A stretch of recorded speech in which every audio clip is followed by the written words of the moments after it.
Oh my goodness, ladies and gentlemen. Good evening, everyone. Welcome to this week's new episode of Primetime Gaming with Mr. Boomstick and friends. And indeed, I have brought a posse of friends with me today. We have two very special guests making their return appearances. We're going to be talking, folks, about the FTC and what little wiggle room has been left for Lina, chairhead of the FTC. And we're going to get into some conversation surrounding Bobby Kotick, who is currently the CEO of Activision.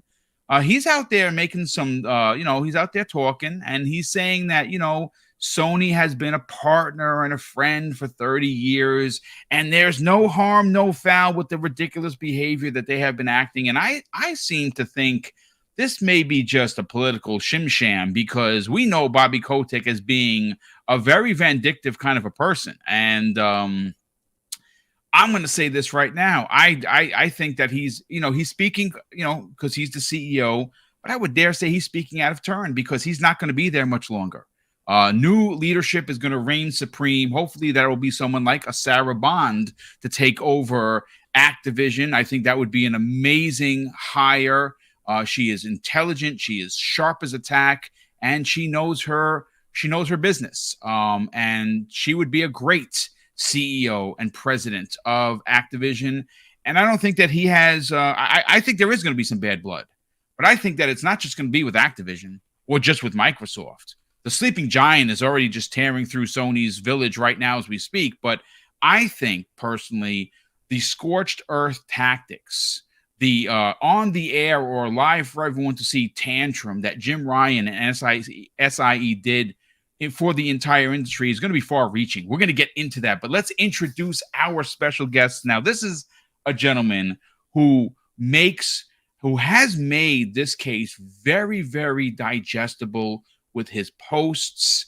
He's been going back and forth with pretty much everyone that has a question, and he answers it. Post Up, thank you so much for joining us, brother. Your last post the other day, where you had a listing of what's proved, what's currently being looked at, and what's nowhere near close to being resolved. That was an amazing post, brother. You have been really like a shining beacon for understanding a lot of the logistics that come to the ABK deal. How you feeling, brother? Welcome. Man, I'm good. Thanks for having me. It's good to be back on again, man. I appreciate it, man. I just try to go through the internet forums and stuff like that, and kind of collect information and consolidate it and put it in one place where people can get access to it. This is new for us in the gaming industry, so shout out to Hogs Law, shout out to iDash, shout out to Pixie and other people that I refer to in terms of this whole deal, and get understanding myself, because they have ability to simplify a lot of this lawyer lingo that you can read and be like, what did you just say? Well, you could have just said this. But shout out to them and everybody else, even False Patton. Yes. I was tagging his articles way back when he was starting to break everything down. So shout out to all those individuals who have been simplifying this stuff, and who's like, that's their area of expertise. So I just try to take the information that they present, consolidate it, and put it in one spot, and make sure it's simplified for everybody can understand it.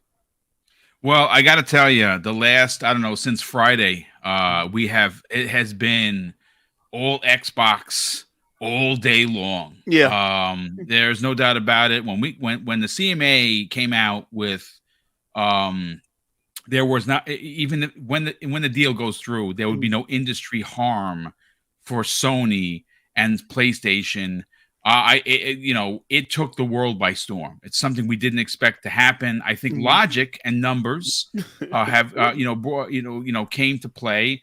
I honestly think that possibly, and again, this is just my humble opinion about it. Jim Ryan could have maybe kind of put his foot in it by making the statement, we don't care about a Call of Duty deal. We just care about blocking your merger. I think once, again, that's one of those things that, if that's your inside voice, you keep that to yourself. The minute that comes out, yeah, you know, he might have stepped in it. We'll see. Again, it's not a done deal yet. Part out loud. Hello, my brother. What's good, man? Welcome, brother. What's happening? Always a pleasure, brother. It's we were gonna get to Mr. Everborn, who's gonna have a lot to say. But hey, Luke Steele, brother, you know, you were on our show quite a few times, and you pretty much, you know, you understand. You've worked with the CMA, you've worked against the CMA, you've been involved in some big dollar amount acquisitions in your career. This is unprecedented what happened on Friday. I think through education, which is something Microsoft said they were going to try and do with a lot of the regulators, both the FTC, who doesn't seem to want to, you know, play ball correctly, even though they're 100% wrong and they don't have a leg to stand on. You know, they educated the CMA, they educated the EU Commission. Even when the CMA got it wrong with their number counts, they came back and said, "Yeah, listen, you know, we did get it wrong." How are you feeling, brother? And was that surprising? I'm good, thank you. Yeah, to put it in perspective, I was about as surprised opening my phone, seeing what the CMA had done, as I was opening my phone back in January last year and seeing that Microsoft had agreed to buy Activision. So, yeah, like I was flabbergasted by it, because it just never happens for the CMA to effectively revert course on a theory of harm after a phase 2 review. I remember they did it once about 5 years ago, in a case called Bauer in the UK, which was to do with radio stations of all things. Apart from that, I'd never heard of it being done before. So it's exceptionally rare. Any report around the time that interviewed like any antitrust lawyers as well, or ones familiar with the CMA, you know, their impression was the same as mine, which was just, wow, you know, it's just unprecedented. I mean, it's obviously not a bad thing for the merger. It's a great thing for the merger, but I don't think it's a bad thing in the sense of we should encourage regulators to do this, right? That's what they're here for. So yeah. It's pretty big of a regulator to turn around and go, you know what, actually, we made a mistake with some qualitative analysis that we did. We've also had more information come to light that kind of shuts away this theory of harm, and we don't think there's a substantial lessening of competition chance in the console gaming space. So really shocked. Obviously great news for Microsoft, and my percentage shift after that, I guess, in terms of whether I thought it was going through or not, just completely flipped because it's a huge hurdle. It's not, you know, it's not a set deal yet. Obviously, they've still got to get over the cloud gaming one, but I think that's a bit easier than the console gaming one was. So, yeah, like I said, I've been a mergers and acquisitions lawyer for 7-8 years, and I've never ever seen the CMA do that apart from that one case. So, yeah, they must have had some very compelling evidence from Microsoft, amongst other things. So, just two quick things. Did that compelling evidence have King Charles printed on it?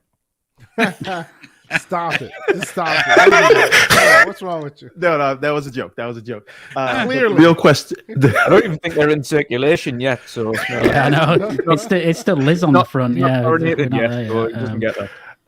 So the other actual serious question was, does this give confidence to other people in the M&A space that the CMA can be reasoned with pertinent facts, or do we think this is this a new day for the CMA, or is it just this was just such an extenuating circumstance?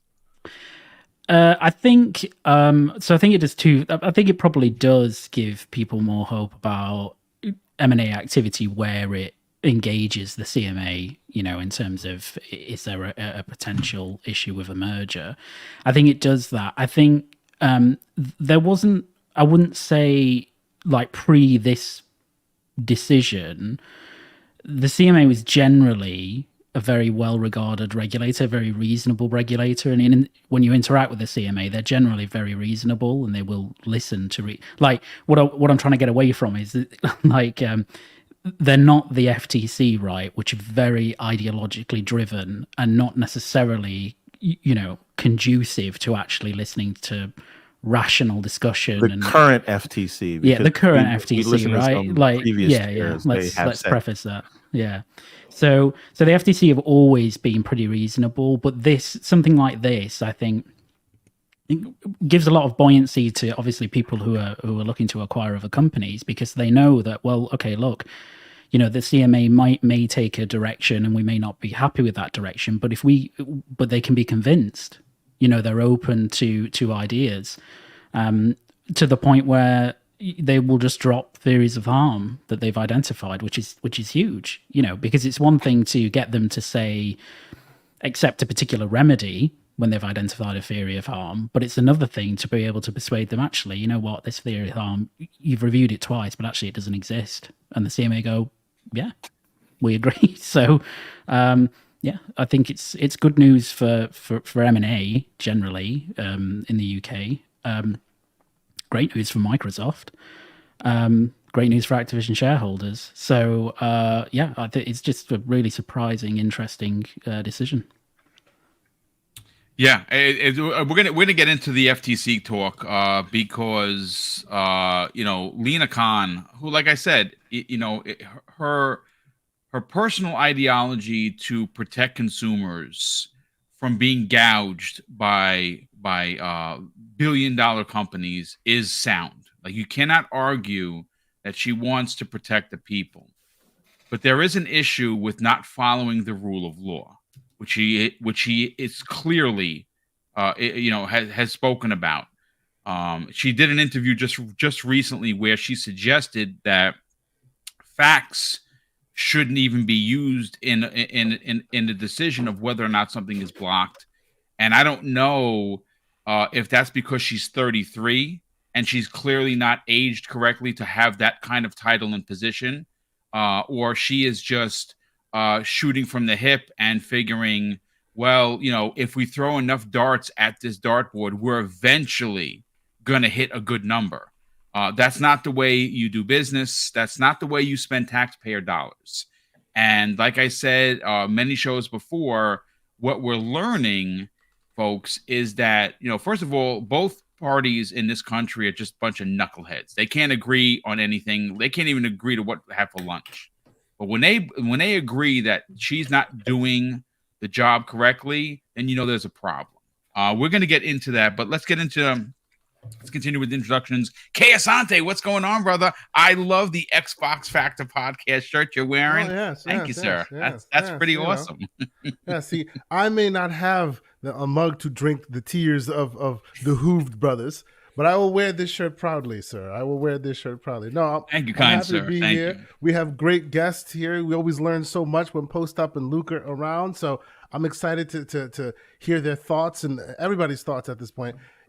I am one who thinks that we are rounding the bottom of the barrel at this point. We are getting close to that finish line. When I say finish line, I mean everything but the FTC, because those are in shambles. That's neither here nor there. But yeah, yes, I'm looking forward to one day coming on this show and speaking about something that is not related to this topic in any way, shape, or form. Oh boy, it's going to be when they buy Sega. Is going to be the next conversation. Oh, don't do that. Yeah, but that'll be an easy purchase. Don't do that. You do that in the Candyman show in a weekend. Don't do that. They're going to buy Sega with the coins and underneath the couch pillows. That'll be a simple acquisition. I don't even think Phil would have to call Satya for that. Haven't you heard they bullied Japan into signing the deal? That means they may never be able to buy another developer from there ever again. We'll see. We'll see. I like where Hargy's put dreams. Yeah. No, don't dash your dreams. Wandering Dutch, what's going on, brother? How you feeling? Yeah, I'm feeling good. It's been a long day. Obviously, I had our podcast just before this one. Yes, and then squeezed in Forza Horizon, naturally. So good. So good. Yeah. But the new Rally expansion, of course, is exactly what I want, because I'm a huge Rally fan. That's my favorite motorsport. So really happy to see that back. And it plays awesome. I love the Rally co-driver that they've got from top down this time around. Of course, I'm glad it gives you the option to kind of turn off the drive line in rallies and turn off everything. Can you also turn off the instructions being like yelled at you every 2 seconds? Because I need to do that. you can, but again, it's up to you. I want the visual instruction. Not the you audible. still get the visual instructions on screen anyway. So yeah. Okay, cool. Yes. Well, I have to do that because I'm loving it as well. But I'm like, enough already. I see it coming. You don't have to tell it.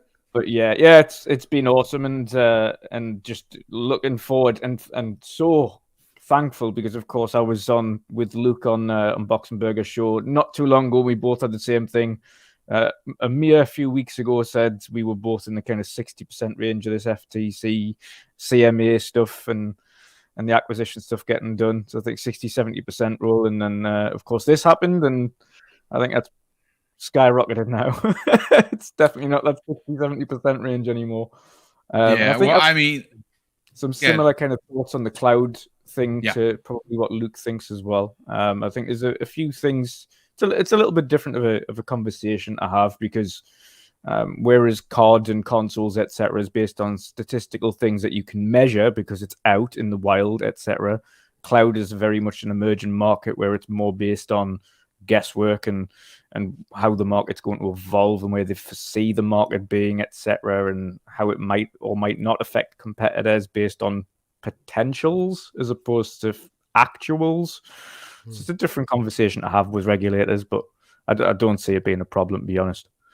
But looking forward to diving into it deeper. Definitely. Yeah, I agree. I think the fact that, and I think one of the interesting points with if you just take a look at the cloud situation, what was interesting is Microsoft wasn't just offering Call of Duty to NVIDIA.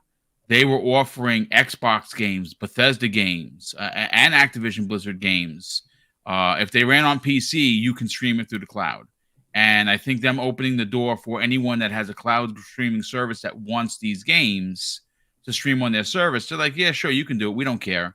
You still have to buy the game. It's not like you can stream the game for free. You got to buy the game from your wherever you buy your games, and you can just stream it to any of these cloud-based services.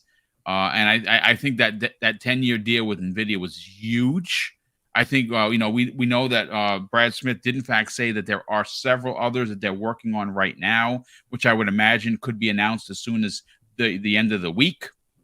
But it's going to be interesting. I'll put it to this way. To me, the deal, sure, it's not done, but we got the CMA coming forward with their decision at the end of April. And then you have the, which again, I don't know what's going to happen with the EU Commission. If the CMA does pass it, do they then, instead of pushing it back, because remember they pushed it back to to May, when they were supposed to be right in front of the CMA on the 25th, that changed. I don't know. Do they change it back? Because it seems like somebody wants to get in front of this deal and say they approved it and this is what we got for it. It's going to be very interesting. But Hargeet, what's going on, brother? Lots to talk about. I know the deal isn't done yet, and we are going to discuss specifically the FTC because again, I'll keep saying it. I don't think they have a leg to stand on. And I think the administrator, I personally don't think it gets past the administrative judge that's overseeing it right now. How you doing, brother? Welcome. Yeah, doing fine. Busy day today for me as well, but not in podcasting, just work. So just finished eating and started the podcast. And I think the cloud thing, they've specifically called it out, not just being Call of Duty. It was the whole catalog, right? The whole catalog. So many games, and that could be an issue. But yeah, I think they'll solve that. Like that, you get a deal, everybody's getting a deal, right? So I don't think that's going to be really an issue. Yeah, we'll get more into it. But as far as the CMA, I think the CMA moved it out to let the FTC do their thing. I think that the FTC is going to come to the table and they're going to have to negotiate. Otherwise, they get nothing, right? Because the gamers lawsuit got tossed out. They know where this is going, so you might as well come to the table. And once the CMA approves it, they'll see whatever concessions they have. And then go from there and say, okay, this is good enough, or we're going to add a couple more, and move forward. And the EC probably the next day is going to say, we're done, here you go. And that'll be the end of it. So we'll see how it goes. Yeah, again, absolutely. We're definitely gonna get into it. The mag, what's going on, brother? Yes, You're sir. looking more and more like an arcade there than it is your home. This is good stuff here. I got a third cabinet, if anybody can see. It's love kind of it. hiding in the back there. Yeah, so I got my third cabinet in this week. So yeah, I'm excited. It's I'm turning it into an arcade down here. But then, anyways, you should. You absolutely should. Hey man, that's where we came from. That's where we started. That's where it's gonna go now, right? So, anyways. Happy to be here. Excited to be here. We got some great guests here. We got Post Up. We got Luke Steele. I always think that's a superhero name. I absolutely adore it.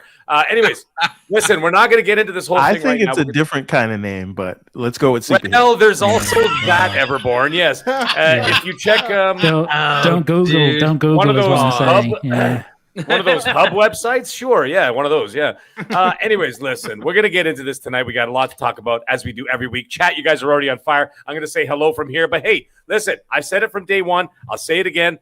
Okay. They've had nothing but a peg leg to stand on. Okay. And they're hobbling right now. So all it takes is one swift kick of the cane and those legs are going out from under him. And you know what? Indeed. Everybody's going to fall in line. And Wrath of Khan, she's got no chance. And the thing is, at the end of the day, I'll tell you right now, and I've said it before, I will say it again. She's either going to get whispered to from the people, from the higher ups, telling her to back off because already it's getting an embarrassment. Now you've had 16 attorneys leave and 2 Republican representatives leave. Most of them, not all of them, but most of them have cited the same thing. It's because of her. Yes. They don't like working with her. This is not a good look. This is not a good look for your current president of the United States, who appointed her, or at least people in his circle appointed her. Right? It's an embarrassing look that's got to stop. It's got to be dealt with. And the thing is, the CMA is going to put more pressure on the situation by going through. Once they go through with I think a minimal amount of concession. Okay. Now, when that's all said and done, they're going to have no choice but to come to the table, or they're going to have to remove her from office. Because let me tell you something. I understand how politics work.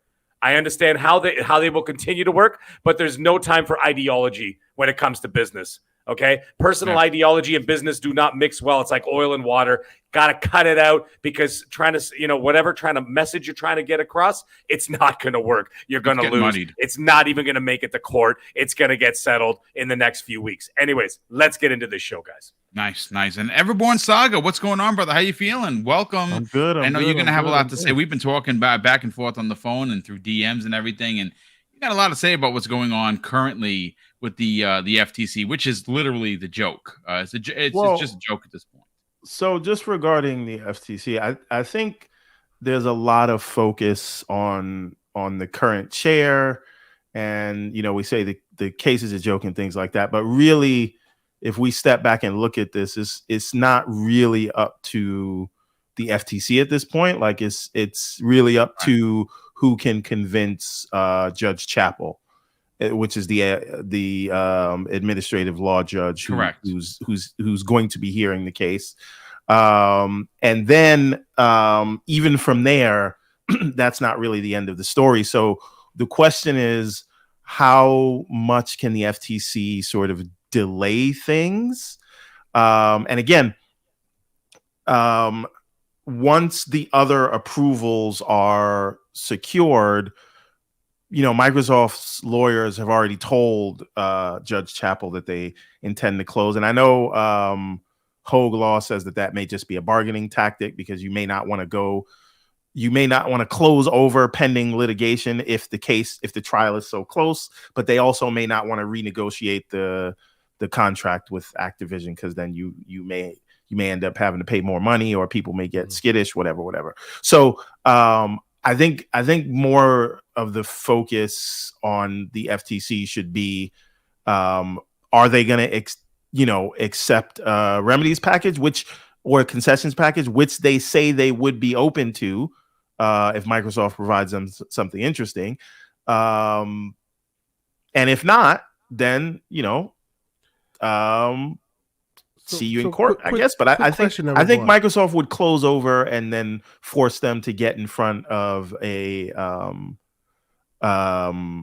federal judge, because we saw in that California case, who was eerily similar to this one, although the FTC does have a lot more documents, but the case being made is very similar, and the judge basically laughed it out of court. So, question to you, Everborn: what do you think would be a lucrative concession for them. I mean, I see a lot of Microsoft putting the cart before the horse. Before you even speak it, they've already dealt with it.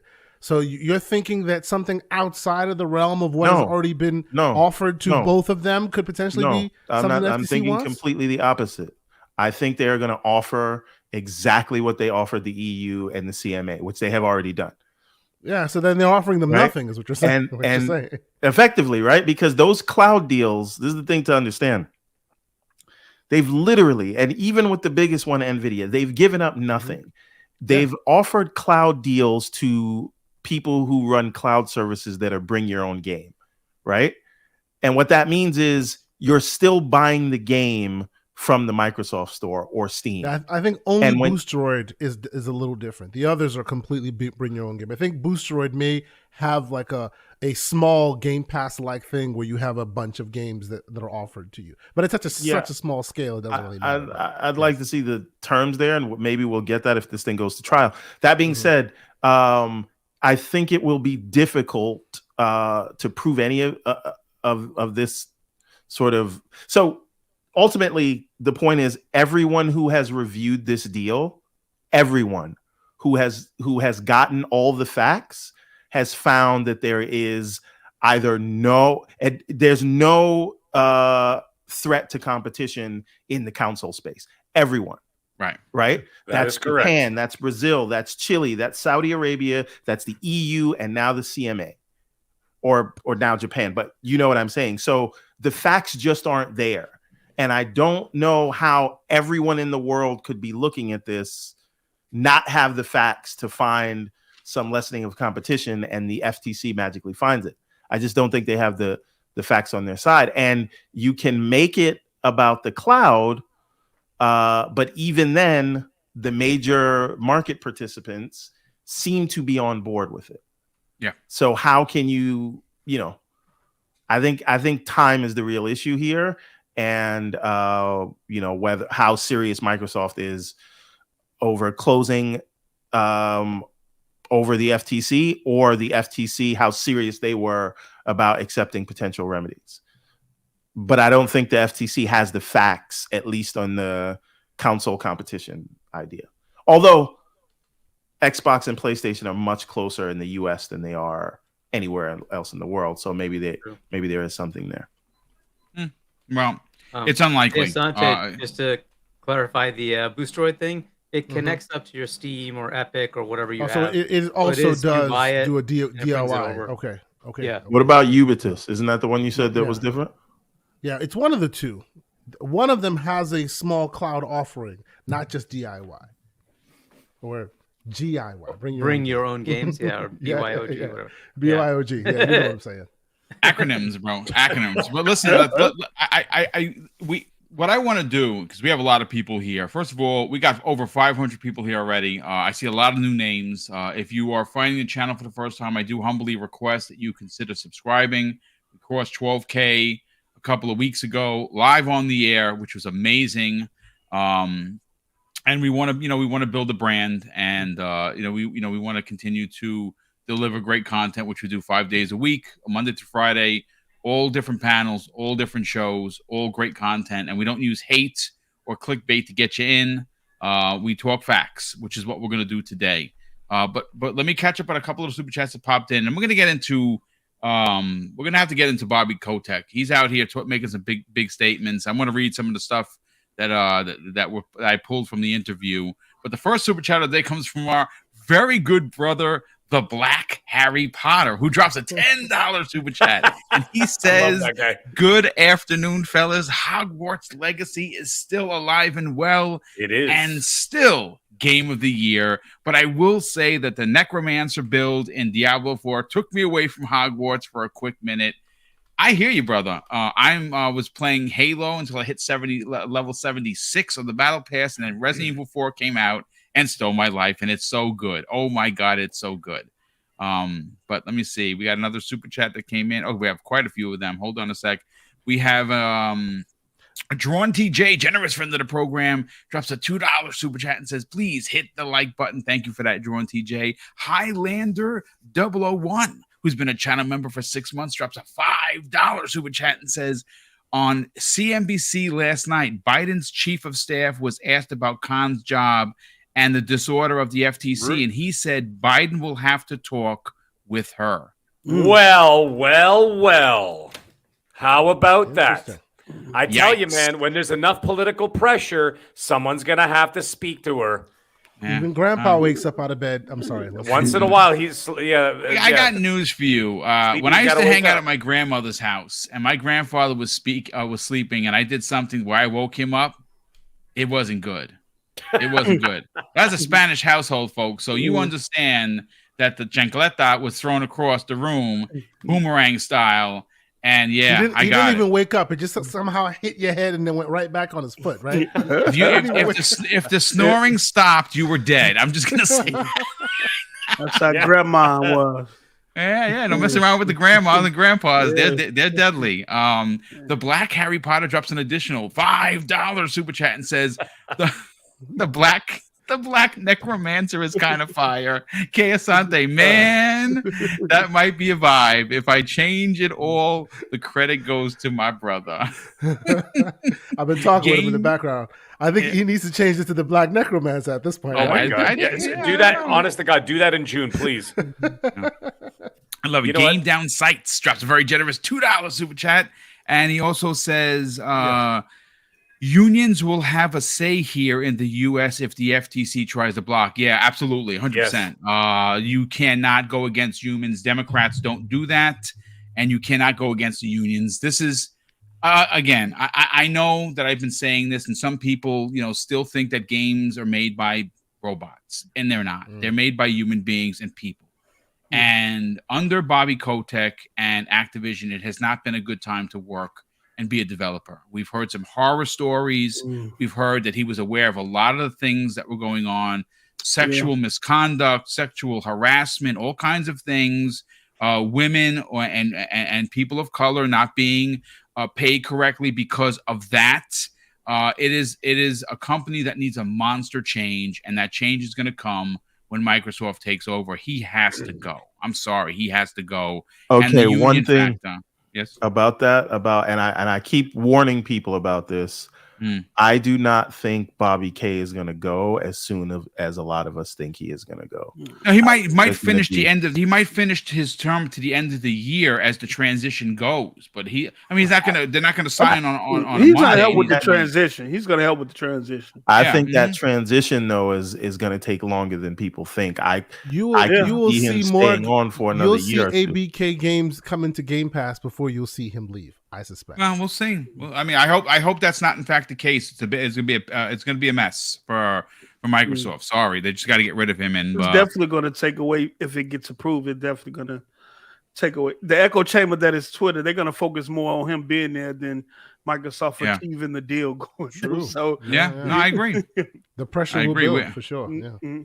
Mac City Entertainment drops a very generous $2 super chat, and shout out to the homie Post Up SOG. Thank you so much. So listen, let you know what he's on the tip of our tongues here. So let's get to what Bobby Kotick actually had to say. And to be honest with you, I don't necessarily I kind of think he has to say what he's saying, but I think ultimately he's speaking a little bit out of turn for ramifications of Sony's behavior, because the bottom line, folks, is this. Sony, and I've said this on many podcasts before, and we have a couple of professionals here which will either agree with me or disagree with me. And if they disagree, awesome, let's have a conversation. The problem with Sony's behavior, folks, isn't that they just want to be the number one king. Okay, we know that they are the market leader, and in some places, at upwards of 80%. In Japan, it's 98% to 2. In the UK, it's over 70%. It's like 80-20 because you don't count Nintendo, according to the regulators. In other regions, it's 70-30. Here in the States, it's a little bit closer. It's probably like, 65-35, maybe somewhere around there, maybe 60-40 on a good day for Microsoft, but they're clearly the market leader. Their behavior from the beginning, when they started making the rounds to regulators, and Jim was flying out to Brussels, to pal around with his friends over at the CMA or in that region of the world. And then we heard last week that he was making the tour in Washington. And then, well, what happened, folks? The spotlight got turned on Jim Ryan, and he went running. It happens, with rats. When in the dark you put the spotlight, everyone scatters, right? Well, that's what happened. And the bottom line is, what Jim Ryan and PlayStation have done is ultimately take the governmental spotlight and put it onto the gaming market. Whereas the gaming market kind of just did their own thing, and things got passed, and maybe some questions were raised, but no one really paid much attention because it's just games, right? And they have now taken this tantrum that he threw, has now alerted most of the regulatory bodies around the world to now look at gaming with a side eye. And now things are going to have to be scrutinized in a way that they've never been done before. That's all thanks to Sony not wanting to play ball from the beginning. Well, this is what Bobby K had to say, CEO of Activision currently, but not for much longer. This is what he had to say. You might have heard, you might have seen statements from Sony, including an argument that if this deal goes through, Microsoft could release buggy versions of our games on PlayStation. We all know our passionate players would be the first to hold Microsoft accountable for keeping its promise of content and quality parity. And all of us who work so hard to deliver the best games in our industry care too deeply about our players to even launch subpar versions of our games. And he continues, Sony has even admitted that they aren't actually concerned about Call of Duty agreement. They would just like to prevent our merger from happening. This is obviously disappointing behavior from a partner for almost 30 years, but we will not allow Sony's behavior to affect our long-term relationship.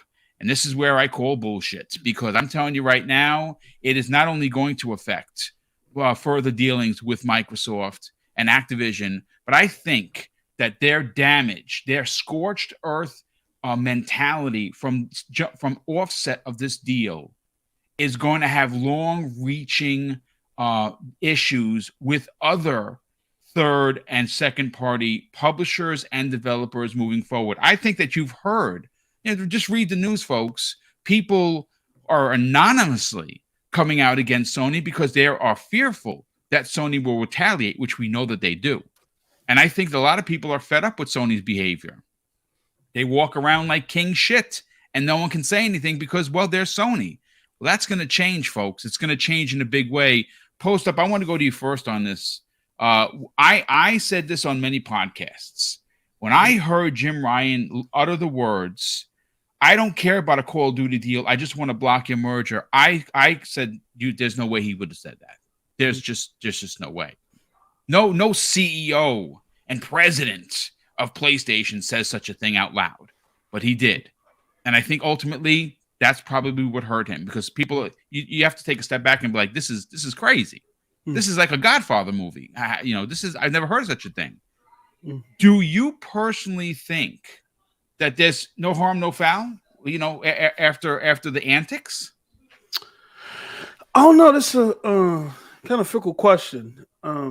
At the end of the day, we're talking about billions and billions of dollars. Even after this deal go through, PlayStation is still going to be the majority holder in terms of COD players. So, my perspective of this is, and shout out to Lulu, because when Lulu first tweeted about this, everybody questioned her. Yep. And a lot of people was like, "Nah, I ain't say that." A lot of people thought she was lying, even amongst certain media outlets. So for Bobby to come out and kind of, restate what she said and say, "Look, this is true. He did make those comments and said in public." I think it's Bobby still playing the game and trying to get this merger pushed through. When you come out and make a statement like that, all the regulators are listening. right? Initially, when Sony, when this deal was announced, Sony was saying that the deal that Microsoft offered them was inadequate, right? So you go for saying, look, the contract and things that they offering us is inadequate to now we never cared about their contract in the first place. We just want to block the deal. It just tells you that what Lulu has been saying all the time, that, you know, Sony with their tactics and been lying to regulators. So I think the overarching thing here is that it will set bad precedents, not only with regulators in future deals, but other publishers and game developers that have been at the feet of Sony for decades because of their market dominance. You're forced to deal with the policies and things that they put in place to make sure that their fan base is coveted with exclusive content or whatever, or preventing content from going to other competitors.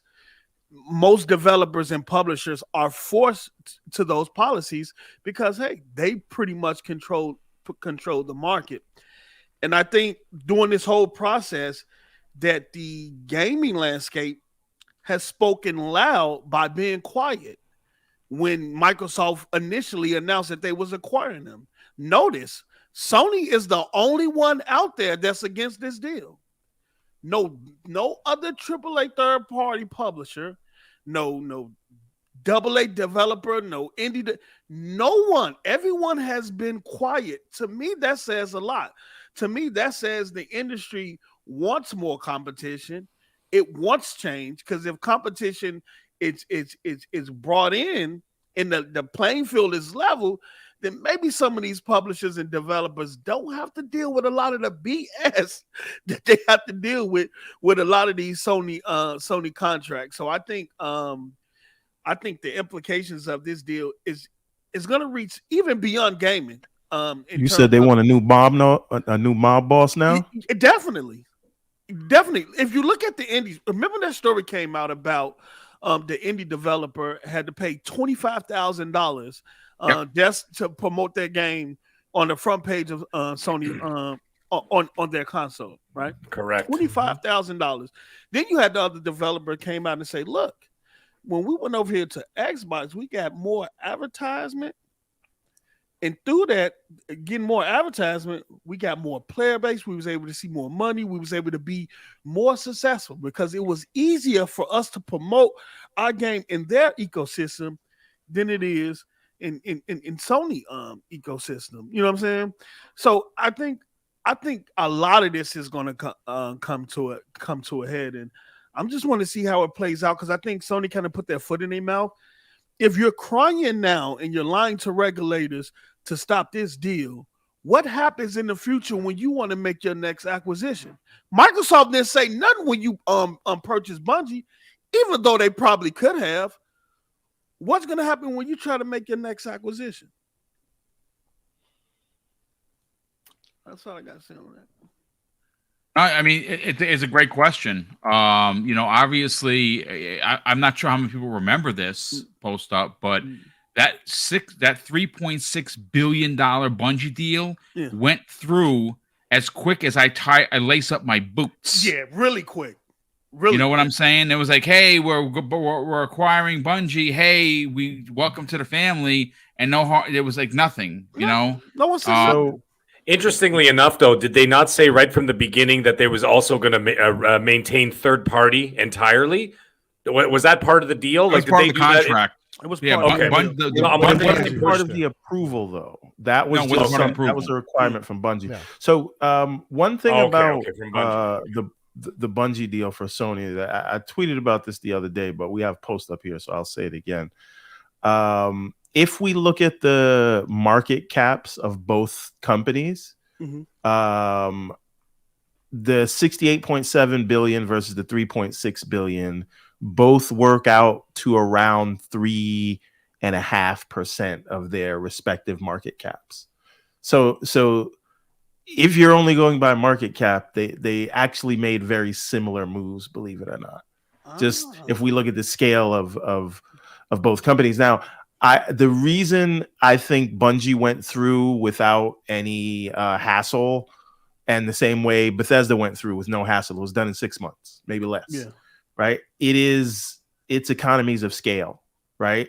It is the size of the deal. I don't know if Sony making up noise had anything to do with it, because Microsoft always said this would take 18 months, and it's looking like it's going to take about 18 months. So they were kind of always planning to be here around this time, because it wouldn't have gone 18 months if there were no phase 2s, right? If there were no in-depth investigations. So this all seems like what Microsoft expected. And if you look at the remedies they're offering, they're literally basically offering nothing as it relates to cloud, but it does sound like it solves the issues, which I find hilarious. So I say all that to say, if Microsoft or Sony were to make smaller purchases that didn't sort of take up so much of the space, I don't think there will be an issue. It will only be an issue for Sony if they are buying someone big, because everybody said they're going to buy Take-Two next. Remember? Well, I will say this though: Correct. The regulators are now it's going to be more aware of this market. Jig is up.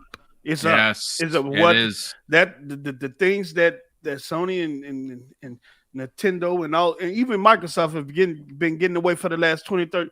That's a wrap. I think the fact that they went into this whole process with a lack of being educated on this market, not being aware of it, to the point where you had to have Xbox come out with a console and literally show you how it works and how it and all that. I think the jig is up. I think the next acquisition that comes out of this market, the regulators are going to be ready, and they're going to be more knowledgeable of how the market works going forward, from hardware to cloud, especially cloud, since it's a nascent market and we don't know how it's going to evolve.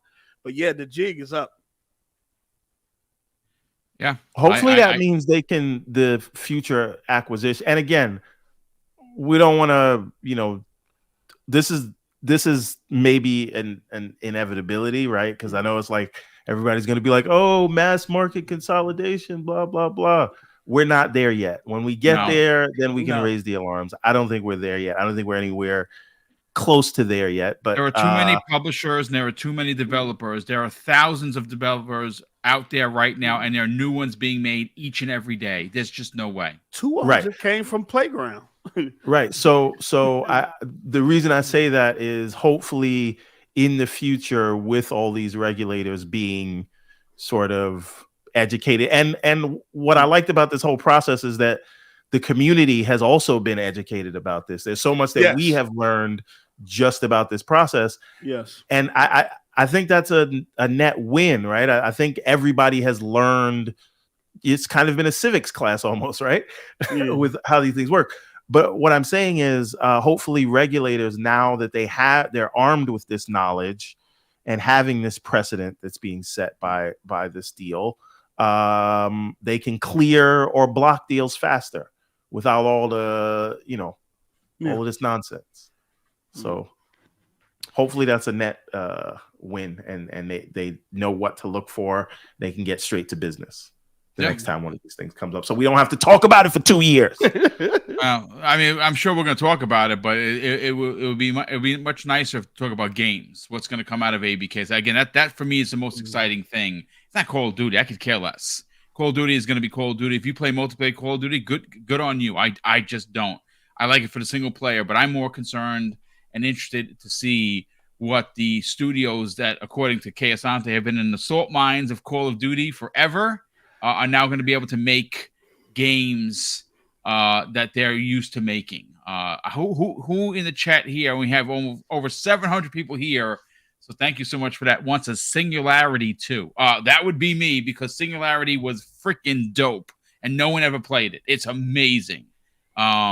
Luke Steele, let's get your hot take on this. Look, Sony did irreparable damage, in my opinion, to the market.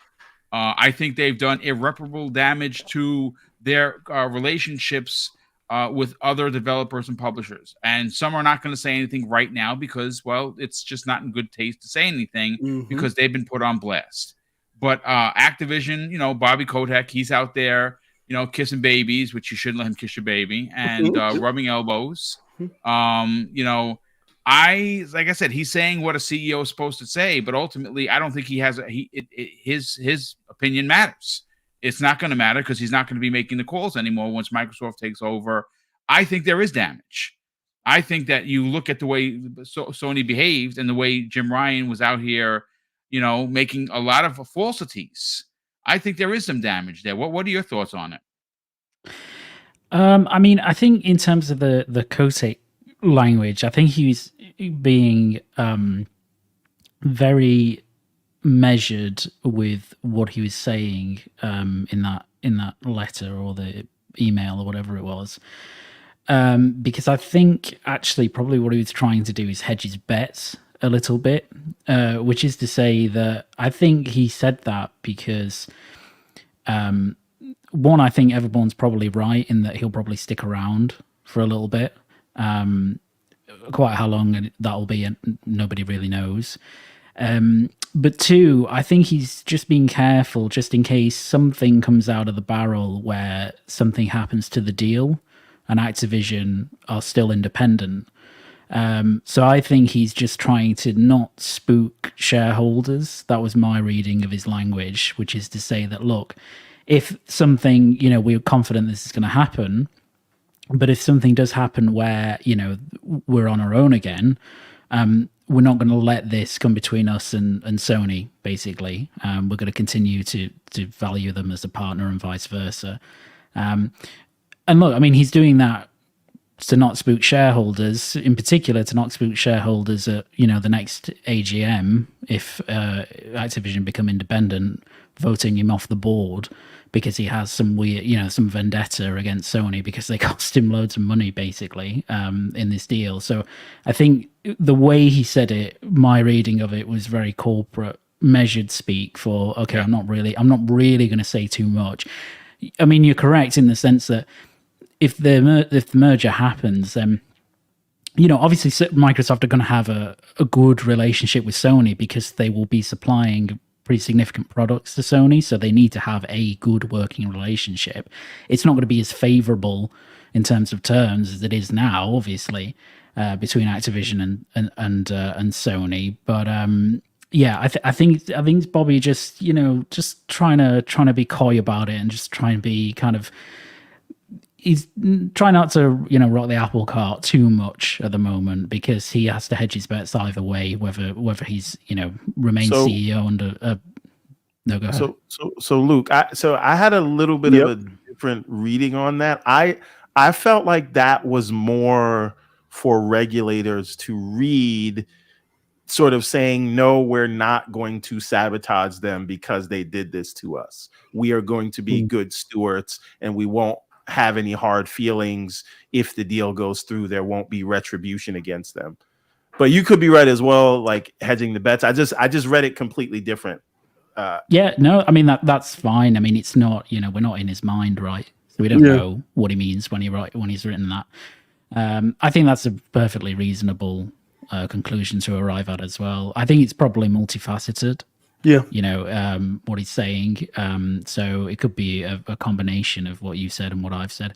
It could be just Bobby just, talking shit. I don't who knows really. Is Bobby petty though? Is he petty? Is he a petty person? He's been known to be petty. I'm just saying. I think Bobby, we all know what we feel about Bobby Kotick, right?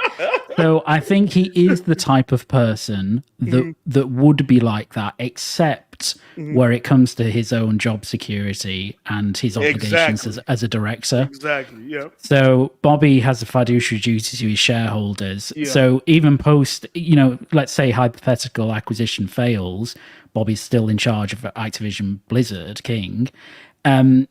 Sony come up to him and offer him another great marketing deal on great terms, he's still going to go, yeah, of course, that's fine. Exactly. Yeah, let's go. Yeah, he's not, unless Microsoft come along and make some absolutely ludicrous offer that would just, blow Sony's out of the water or whatever. It would have a more net positive benefit. I need Bobby on the phone threatening to murder Jim Ryan like he did with that woman that worked at Activision. That's what I need Bobby doing. He's put that in his journal. He doesn't want Jim to hear that. I think Microsoft showed their pettiness next generation. I think that's where I think the rest of this generation is going to be. I think it's going to take some time for Activision to transition and get acclimated into Microsoft system. Yeah, just like it took 2 years for Bethesda to get acclimated, and now they starting to churn and hit that stride in terms of delivering games and things like that. I think it's given the size of Activision and the employees and stuff. I think it's going to take a while, but I think next 3 to 5 years. Yeah, I think next generation Microsoft is going to get bad tea. You really, because the console market is off the table, right? There's no substantial lessening of competition, right? So we don't have to deal with any concessions in that market right now. So that card you tried to play, Sony, is up. You had an opportunity to take this deal, and you did. And now in that particular market, we could do what we want to do, even though we still going to be on your console. And Phil already said we're going to take COD to a 2-year cycle, yeah. And then he's going to give the studios the freedom to do what they want. Yeah, you can have COD. you keep filling up our bank account. Yeah, we need that.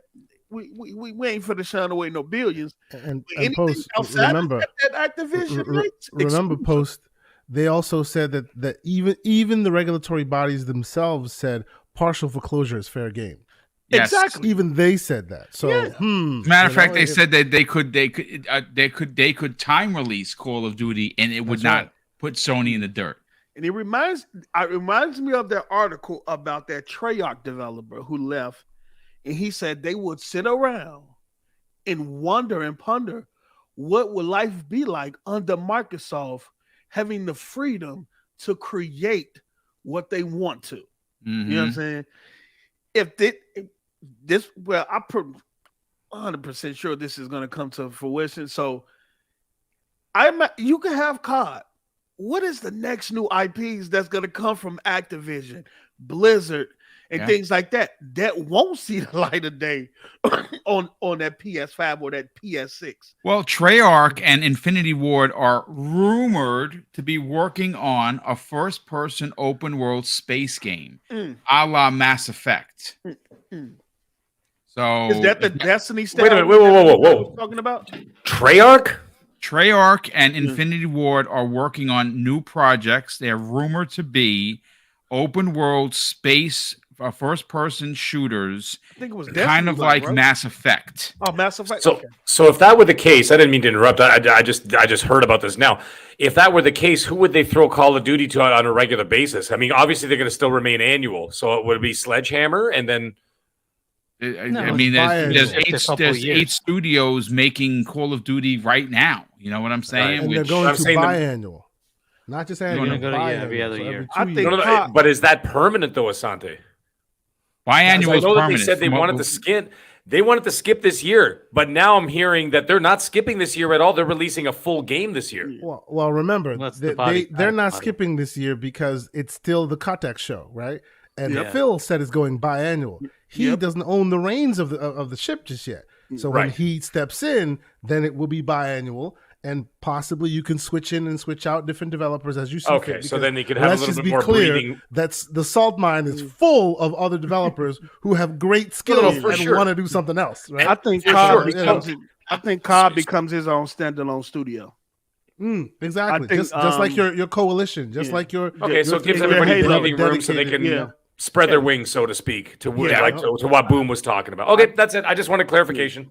I think Microsoft built them a new studio, and it's a COD studio. I think the other developers are free to do what they want, and they start hiring for their COD studio to specifically maintain that IP.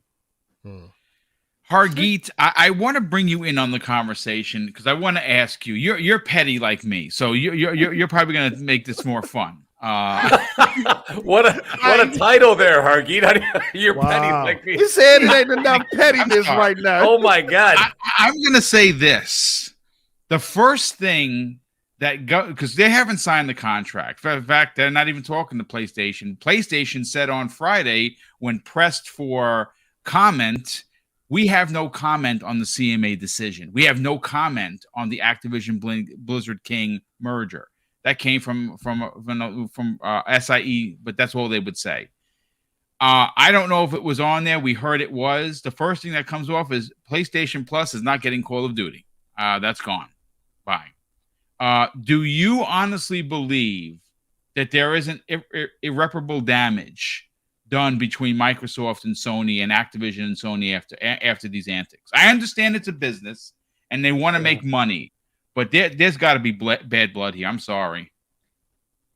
There's going to be, look, so as human beings, they've got to be annoyed. And you're seeing the output of that, by the way. They're not going to do it directly. They're going to use the other side of the world. So they've gone to Washington and told them, you know, hey, Congress, go look at these people. And you know, Sony thought that they could use the government against them, not realizing that Microsoft is in every government everywhere and works with call an ambulance, everywhere. But Facts. not for me. That's facts. That's facts. Right? And it's one of like they're the GDP of like the bottom 80% of the countries. They're a ridiculous behemoth, and you thought you were going to take them on. Okay, that's a good idea, I guess. Maybe. I mean, Phil he plays nice, but you went against Satya. You didn't go against Phil. Satya is the one who bought this. You have to understand it's Microsoft, right? So you're going to take on that. Okay, well, now you're going to get all the scrutiny, right? So, they have made it more difficult. I think Phil is too nice to take revenge and be petty. He's going to be nice and still do the things that he would normally do. Mm-hmm. He gets it. It's a business, and that's the way it is. I don't think the company will, though. I think the company sees this as, what the heck did you try to do? You know how King David would say, stop snitching. Yeah, really, you should have stopped snitching. It was a stupid idea, but you did poke the bear, and don't expect that now they're not going to try every avenue to try to take away your market share. They're going to do it, right? Yep. And, you know, this whole going to Japan thing, this is staging the next thing. You think, you know, Sony's going to be able to buy somebody? They better not try to buy anybody in Japan, because that's just not happening. That is not happening. 98% market share, it's just not happening. Right. Microsoft will bring everything to bear and say, nope, So no that's how, Square Enix. no Square way, Enix it ain't happening. Huh? Good luck. It ain't happening. In fact, the opposite needs to happen, because Microsoft needs to compete in that market. But good luck, Sony, trying to buy somebody in Japan. Yeah. So what you're saying is that Sega is the next purchase for Everborn. I don't know who they're like. Forget what might be bought by Microsoft or anybody else for that matter. I just think Sony poked the bear, and they're gonna feel the weight of the U.S. government, which is no joke, and Microsoft, which again is no joke. So this is not a good idea, but they did it. Okay, cool. You get what you get now. So I agree with you, Post Up. That was not a good idea. It's going to cause them a lot of havoc. I actually think the pettiness is going on right now. If you look at last generation, you know, Sony tried to pretty much force them out of the market, right? They did. Correct. Grab all the third party. Then they come into this, but that's what they should do. Yeah, Fair enough. Right. Then they come into this generation and try to continue that. And then they start banning up all of Microsoft support studios. I don't know if people have been paying attention in that. They start banning up a lot of Microsoft support studios. I think 3 of them they bought. Exactly. So Microsoft say, okay, all right. And I think people forget that Nadalia interview. That was when he said that out of his own mouth that Microsoft is behind gaming, is all in on gaming at Microsoft. Yep. Hey, Post. I don't think people understood the magnitude of what he was saying. What's up, Alex? Post. I knew what it was when Nadella came out there in the Halo drip. It was a done deal from back then. You talking about a man that don't know nothing about the gaming market, that thought Mixer would have been more successful over Xbox, right? When he said Microsoft was all in, I don't think people understood the magnitude. But you're understanding now. So Microsoft, so Phil got that bag. So he said, okay, I can play ball now. So I know what you've been doing to me. All right. Yep. So Call of Duty is your bread and butter. That's funding your first party studio games. That's how you eat. Let me get that. You want to take food off my plate? I'm gonna take your whole dinner. What are we doing here? I'm gonna take your whole meal. When it comes to further, but go ahead. Sorry, go ahead, Hargy. Yeah, so I would take it further. Being going with the pettiness, Boom, is to say, look, you put in writing that Call of Duty is the only game that matters, right? It's the single game that matters in the industry. It makes and breaks gaming. Okay, that's cool. Mm-hmm. You want the game that now I own? That's fine. I'll take all your games. Bring it. I want all those games in Game Pass. Bring it. Why not? Like at this point, they don't have to make the deal, right? They don't have to give him a 10-year deal. Bill's not going to do it. If it was me, don't. Hell yeah, I'd say, all right, let's talk. I'll give you a 2-year deal for Call of Duty. You bring Spider-Man, Miles, Spider-Man 2, Wolverine. You put them in Game Pass day and date. I'll give you a COD. And then when your next slate of games comes out in E3, you're going to tell me you have these other games coming. That's cool. We'll talk in 2 years. You can tell me the games that you're going to be giving me because I'm going to take those games too. Good luck. You said that my game matters more than anything you make. Okay, fair enough. The gentleman's way of getting revenge is what they're doing already. That's what it's It's a silent way of being able. There's something else. There's something else. Post. Listen to this though. Yep. There's something else that they can smile about every single month. When Sony has to dish over 70% of their sales to Microsoft when they sell every copy of Call of Duty, World of Warcraft, or what? Not maybe World of Warcraft. Let's say Diablo or anything like that. Yep. Because now Microsoft is the publisher, right? So they get the publishing right. They got not only the publishing rights, but they get the publishing fee, which is 70%. 30% goes to Sony. So now you don't have to do anything. You could be the petty bigger man without saying a peep and just sit there with a smile and say, thank you for the paycheck, sir. Because you literally came out and said that Call of Duty funds your first party studio. Right. Mm-hmm. And so now imagine that they have to pay 70% of 10 million sales to Microsoft every year. My bad. You're relying on us for the success of your first part. This is what I'm saying. To be petty. I don't have to coup d'etat. Checkmate. It's over. That's it. That's the coup d'etat. That is the checkmate. That is game over. You have turned Sony into a money-making machine for yourself. Exactly. They work for you now. It is perfect. And that is cutthroat. Sony on the strip? Come on. What I'm saying is I can't wait for the interview where Microsoft says the money coming out of Call of Duty from PlayStation is funding our first-party studios. That's what's going to happen, bro. Yeah. Do you think the 70% is going to those 70% is going into every single ABK title going forward? It is going into Diablo 5. It is going to go into all these other, the other Call of Duties. It's going to fund them. So they have literally flipped the script on what Sony's been doing and saying that, it's been funding their first party. It is funding all of Activision at this point. It's going to fund the next Tony Hawk and whatever, I don't know, the new Spyro or whatever the hell they're going to be doing. I think it's a fantastic idea, and it's a perfect way. Like I said, why play the game when you can own the stadium?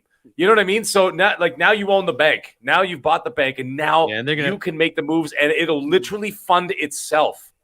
It's such a perfect scenario. Mag. Yes. Right? Phil said when he get a platform, he got a platform. He keep them looking good and all that, but no dough. Yeah. Yeah. But if you know, you know. The thing is, I actually don't think. I think Microsoft is actually planning to treat treat COD like Minecraft. Yes. Yeah, of course. Why wouldn't you? Why wouldn't you? Yep. Diablo as well, I think.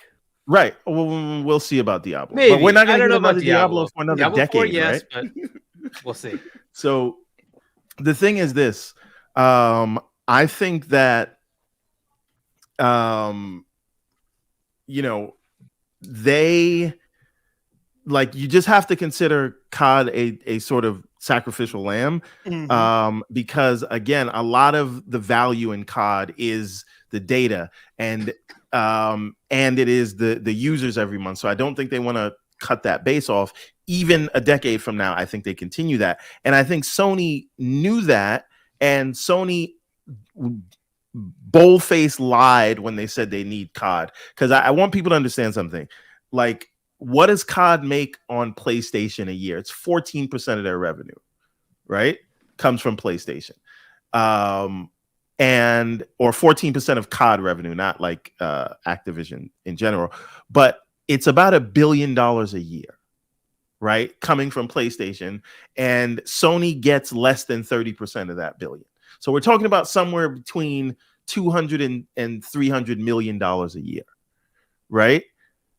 This is a $25 billion a year company.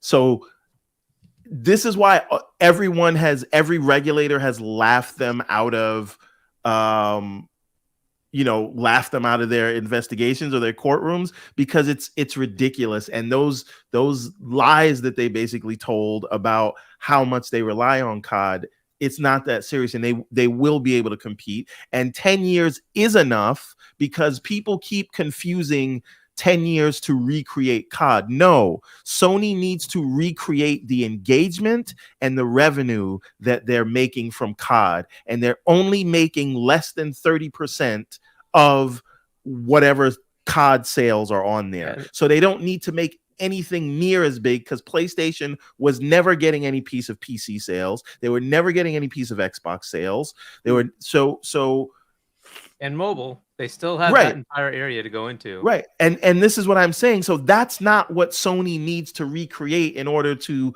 mitigate this harm or this loss. So it was always a joke. And I promise you are going to see Sony just pretend like they never said this, because and everybody's going to pretend like they have amnesia, and everybody that's crying today, because they make no mistake, people are losing their minds. And the takes that we see get worse and worse, and then they're going to pretend this is when all of the discerning eyes are going to start looking at COD to find everything wrong with it, to tell us, oh, look how COD is under Microsoft. I'm telling you now, you're going to see it. It started already. Of course, they say COD is dying, and totally going to happen. Right. And so the moral of the story here is Sony was full of it the whole time. They will be fine with or without COD.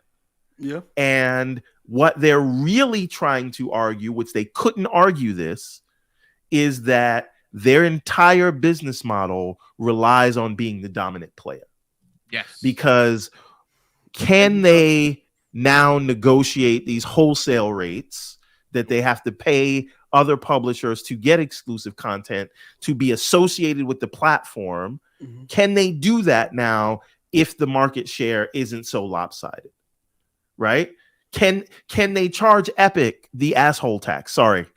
Yeah, we know what that means, right? The crossplay tax. Can they do those things if they're no longer the market leader, or even if the balance tips just a little bit to where people say, you know what? I don't need to do a deal with you because there's enough people on Xbox to where I can do the deal there. And that will drive down prices or drive up prices for exclusive deals. But I think it makes things better for other third-party publishers. And this is why you've seen other third-party publishers on board with this thing, because if the two people are competing more closely, then they have to vie for content on their platforms, and it works out for everybody. So all this time that we've been wasting is all because Sony lied. And one last point is that Sony does have a window of opportunity here.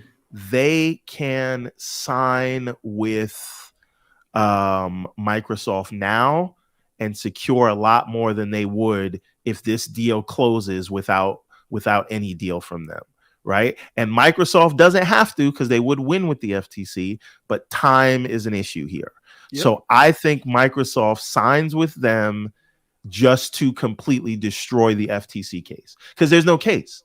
If Sony signs that deal, maybe the judge has to even throw it out. Who knows? Right? Because you built your entire case on the lies Sony told you. Yep. And if your whole theory of harm is based around Sony, and now Sony's on board with the deal, what are you going to tell Judge Chappell? So I do think there's still a chance for Sony, but if they don't take this now, do you think Jim Ryan's going to actually sign a deal? I don't think so. No. I didn't say he will. I said this is his last chance. I don't think he's going to take it. I don't think they're going to get the game regardless. That's right. Okay, you're going to get it, but they're going to get it. You're going to get the game a day late and $1 short. We said it 1,000 times, and Everborn has actually been the one who's been the one who's been championing this from the beginning. I would fire if Jim Ryan worked for me in my corporation. I would fire him if he didn't fight tooth and nail and take it right to the very end. You know what I'm saying? Like, and he's doing his job. He's doing his job because he's protecting his financial interest. He's going to go out. Wait a minute, Mag. Wait a minute, Mag. Though. Yeah. There is a time to know. You got to know when to hold them. I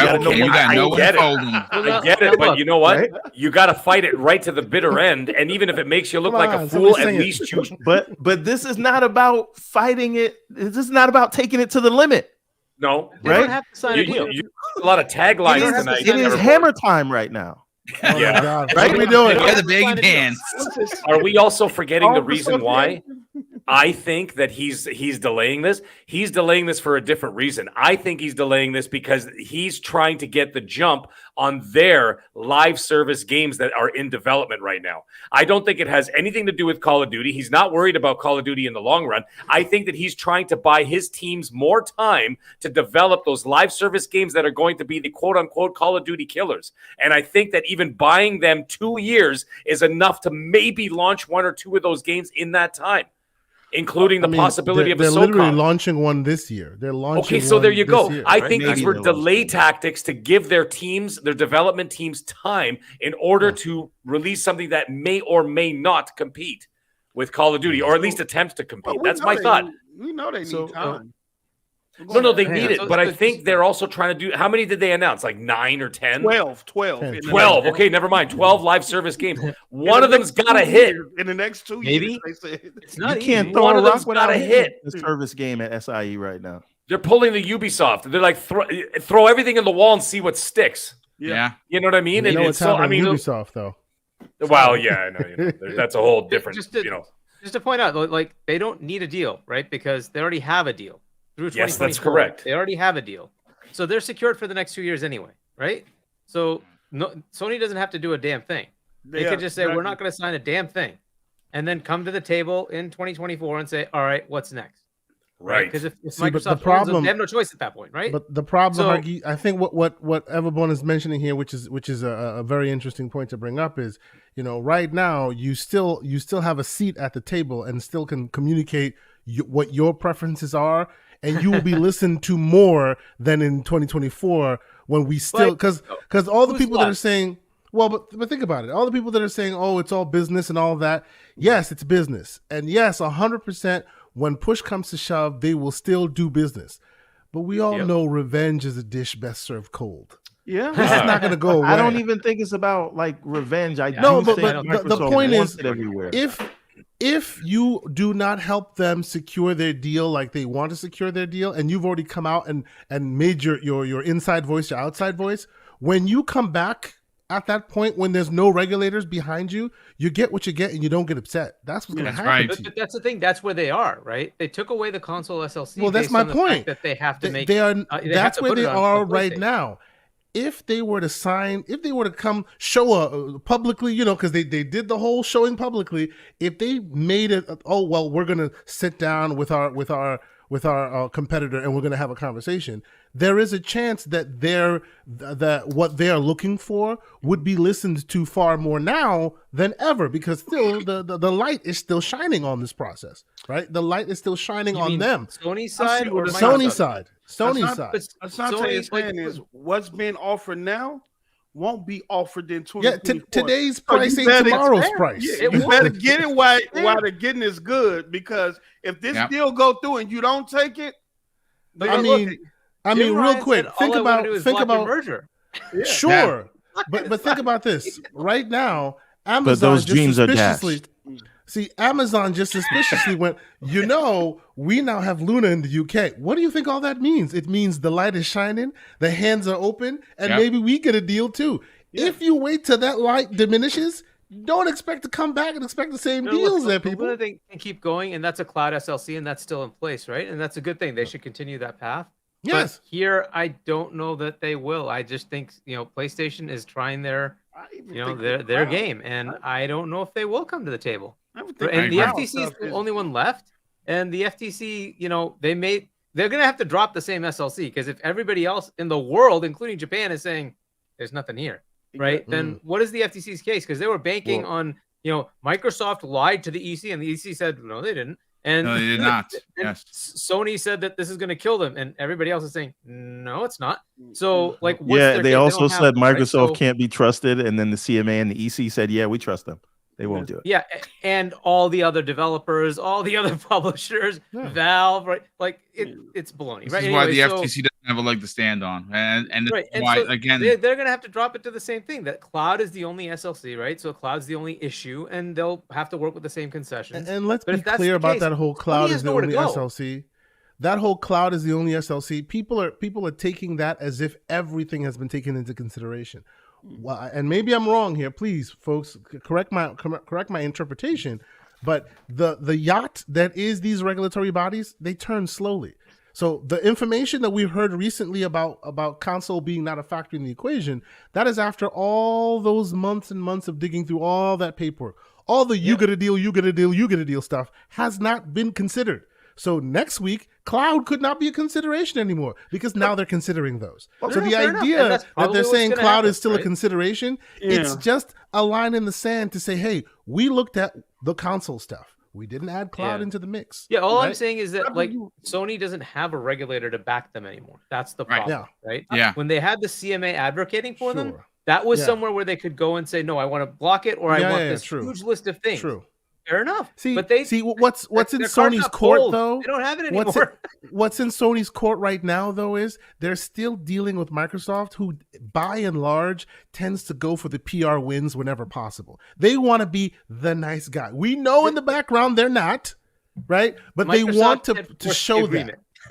So they'd be happy to sign it today. Sony, you want to do it? Exactly. Sign it today. And that's the reason why I think myself and Everborn are on the same page in that is at this point where the light is shining on you and everybody sees what's going on, now's the time to ask for what you want. Because when the light goes away, even though you don't have regulators behind you, and that's true, you don't have regulators, like you don't have the leverage you used to. But you cannot then go into a closed room deal. They will. Oh no, they won't. I don't think they will. Microsoft could just give them Warzone if they wanted to. Exactly. They logistically could, because technically it's Call of Duty. Listen. Here's the thing. Sony stole fizzy lifting drinks. If you take my meaning. Wow. That's a hell of it. All right. That's a good pull, man. Good pull. Okay. That is definitely a good pull. You got to be old to understand what he's talking about. Yes, I'm not talking about the Johnny Depp one. I'm talking about the Gene Wilder one. Yes, sir. Good day, sir. Good day, sir. Indeed. Absolutely. You know what? Asante, being that we have you on your mic, brother. We're all joking around. We're having fun. We have almost 804 people. We crossed 800. That's awesome. Please hit that like button. What is your honest take on this? Because I think that there is some real ramifications that we can see from it's in front of us right now, but I think that there's long reaching ramifications because of what Sony did. I'm sorry. I know it's business. I do not disagree. I do not disagree. Now, what I do see, as everybody has expertly pointed out here, business trumps everything, right? Mm-hmm. Business trumps everything. Billions trumps everything. That's right. Yeah. The amount of zeros behind this contract trumps everything, right? So in the short term, you're not gonna what would have been surprising to me is if Kotick came on there and went, "No soup for you," like get out of here. That is weird. That would not be what you see him do, right? He's a C-class executive, as they all are. They choose their words carefully. But in the background, we know him historically, what he does, what he doesn't do, what he's capable of, right? Right. In the public, the only person that speaks off the cuff, well, seemingly, and speaks earnestly, tends to be Lulu. And she does that for effect as well, right? All the others speak very strategically in what they want to say. And even Microsoft, Phil is expert at that. I saw Special Nick in the chat. He always says it. They use very strategic language so that they can not be tied down to one side or another, because they know that the moment they open their mouth and they say something definitive, it can be used against them, in many different ways, right? So the idea that he comes out, Kotick comes out and says, oh, it's just going to be business as usual. Yeah, he's saying exactly what Rod Ferguson said. And we all know that the minute that the deal is done, what Rod Ferguson said means this much, right? Right now, that's exactly what it means, because he has controlling stake over where this thing goes, right? The moment that's not the case, everything he's saying is null and void. And exactly to Luke's point, right? At the end of the day, even though there will be a lot of changes going on within Activision Blizzard, right? They are still expecting that product to come out, right? They're still expecting that same level of quality, same level of professionality that those developers still provide to Call of Duty.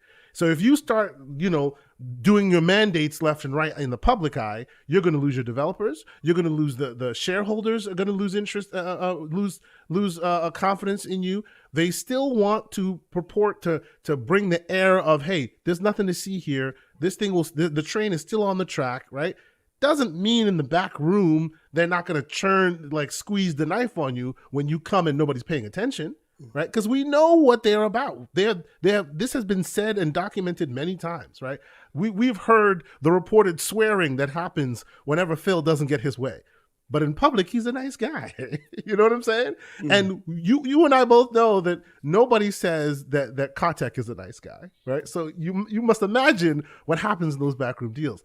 But he cannot do anything but say, "Hey, there's nothing to see here," because if he didn't do that, he wouldn't be doing his job. Activision is Activision right now. Until it's under Microsoft, he's going to run it like he's been running it. Well, so this is the thing about Bobby, and I don't know if you have this on the docket today, Boom, but did you hear about this NetEase news about how that fell apart? Yes, I actually saw that. That deal fell apart. This is somebody, they've been partners with NetEase for 13, 14 years. 14 years. Yes. Billions of dollars on the line. He thought he was being threatened.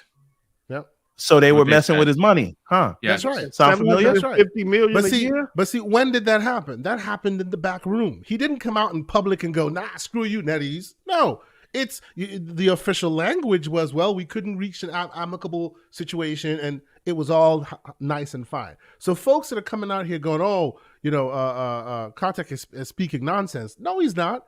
He's speaking what he needs to speak for today and tomorrow and in the short term while he still has control, and even during the transition when he still has the ability to control some of the ship, but in the long run, right? The 20-year, the 10-year, the 2, sometimes $3 trillion company view where they see far beyond. Yeah, there's been irrevocable damage done here. I completely agree with you, Boom.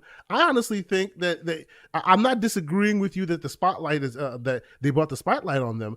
I actually think they brought the spotlight on them. Well, first and foremost, I think Microsoft put the spotlight on people. Like when you, like you were saying, this is just games. The minute that $70 billion is in the conversation, everybody's eyes are open, right? Even if you don't know a game as from Sudoku. When you hear $70 billion, okay, what's going on there, right? Yeah. And then you had Jim, you had all these other things working in the middle now. So now the eyes are going to be constantly open, and all of that stuff will be constantly monitored now, because all of a sudden the quote unquote little gaming sphere has risen to that level where big money is being spent left and right, right? But all the while, Kotick and them cannot be seen to be petty, even though they are. Right? They cannot be seen that way, because if you're seen that way, exactly what Luke is saying, maybe you lose the confidence of your board, right? Maybe your parachute, which is huge and round and has a bunch of colors on it, maybe it gets a little smaller. We don't want that, right? When push comes to shove, because there is another battle happening, right? Will Kotick be exit stage left quietly, or will it be a drag out, horrible, in front of everybody, ridiculous fight? And it's going to be quiet. I think it's going to exactly. He's going to exactly. And that is the reason why. Well, that is the reason why it is in Kotick's best interest to toe the company line, keep a nice air in public. Because if he starts, showing out and being ridiculous, when the time comes for that parachute to be discussed, it's going to be a drag out fight. Now, he has some claim, obviously, right? But they can make his life a living hell. They can make it miserable for him to get out the door. So all that means he's doing what he's supposed to do. He's saying what he's supposed to say. But as I said before, revenge is a dish best served cold. Yeah. And you're going to see it. Now, how are we going to see it? Who knows? Let's keep an eye on. Let's pay attention to it. But I wouldn't take anything that any of them are saying right now as gospel, because just like when Rod came out and went, "Oh, well, don't even bother. It's not coming to Game Pass." Sure, buddy. Sure. Yeah. Not today. I think when Bobby speaks, the regulators are listening. It's no different than when he went on CNBC and said, "Look, if the CMA don't get their things together, it's gonna be Death Valley. It's gonna be like who goes on national TV? Hold on, no post. The CMA got their act together though, didn't it? Yeah. It's true. It is true. And even with the NetEase thing, all of this is strategic. Look, we just the United States just put pressure on Japan to approve this deal in less than a month. Could we get the same thing? Because now post up. Let me ask a quick question though. There are those who say that although it's looking that way, there is an argument to be made that it's just a very, very, very, very interesting coincidence. Rather than we say you go and you go. Some say, come on now. The Manchurian candidate was activated. I see Luke smiling. Luke, please. I'm just being the contrarian in the group here. Is it a coincidence, or did they say jump and then Japan said how high? Hold on. That process has been going on for over a year now, right? And Japan hasn't said nothing. You mean to tell me you started phase 1 on March 10th and you completed it on March 28th? Around, and then 18 days. It's not a coincidence. Huh? And you're the only regulator that hasn't went to phase 2? You're the only regulator that approved this in the amount of time. And it's not a coincidence. I'm being a contrarian on purpose. What do you think? Luke, answer the question, brother. Let's hear what you got to say. No, I get that rationale. I think it is coincidental, and I will say that because just look at every regulator, as we know, analyzes a particular merger by reference to its own market. Microsoft have basically no presence in Japan. Like, they've got such a small market share that they could acquire 5-6 large publishers, and I'm sure the Japanese FTC will look at it and go, fine, you've got basically I like where you're going. So the reason the Japanese FTC approved it like that was because they looked at qualitative analysis, market shares across whatever sectors they were looking at, and went, well, there's no issue here because for the purposes of our market, there's no anti-competitive behavior or anti-competitive arrangement that will arise out of this merger. So it's different, obviously, in the UK. I think people have been saying before, the UK, the US, EU to an extent as well, where the share percentages in a given market or the kind of market thresholds are very different for each of these companies, much closer. In Japan, it's a bloodbath, so at least in that high performance sector anyway. So I think it is purely coincidental is what I would say. Now Luke, last thing, real quick. Could it be that the US government even pushing them a little bit made them look at it sooner? Because there has to be some influence there, or they just went, forget about it. They just happened to be going through the process when these guys started speaking. What do you think? Yeah, no, I don't buy it. Personally. So here's the thing. Even if it's not a coincidence for the JFTC, or even if it is a coincidence for the JFTC, it was not a coincidence for the House members to sign that. Oh yeah, no, that was strategic on Microsoft's part for sure. Oh yeah, that's them going after Sony.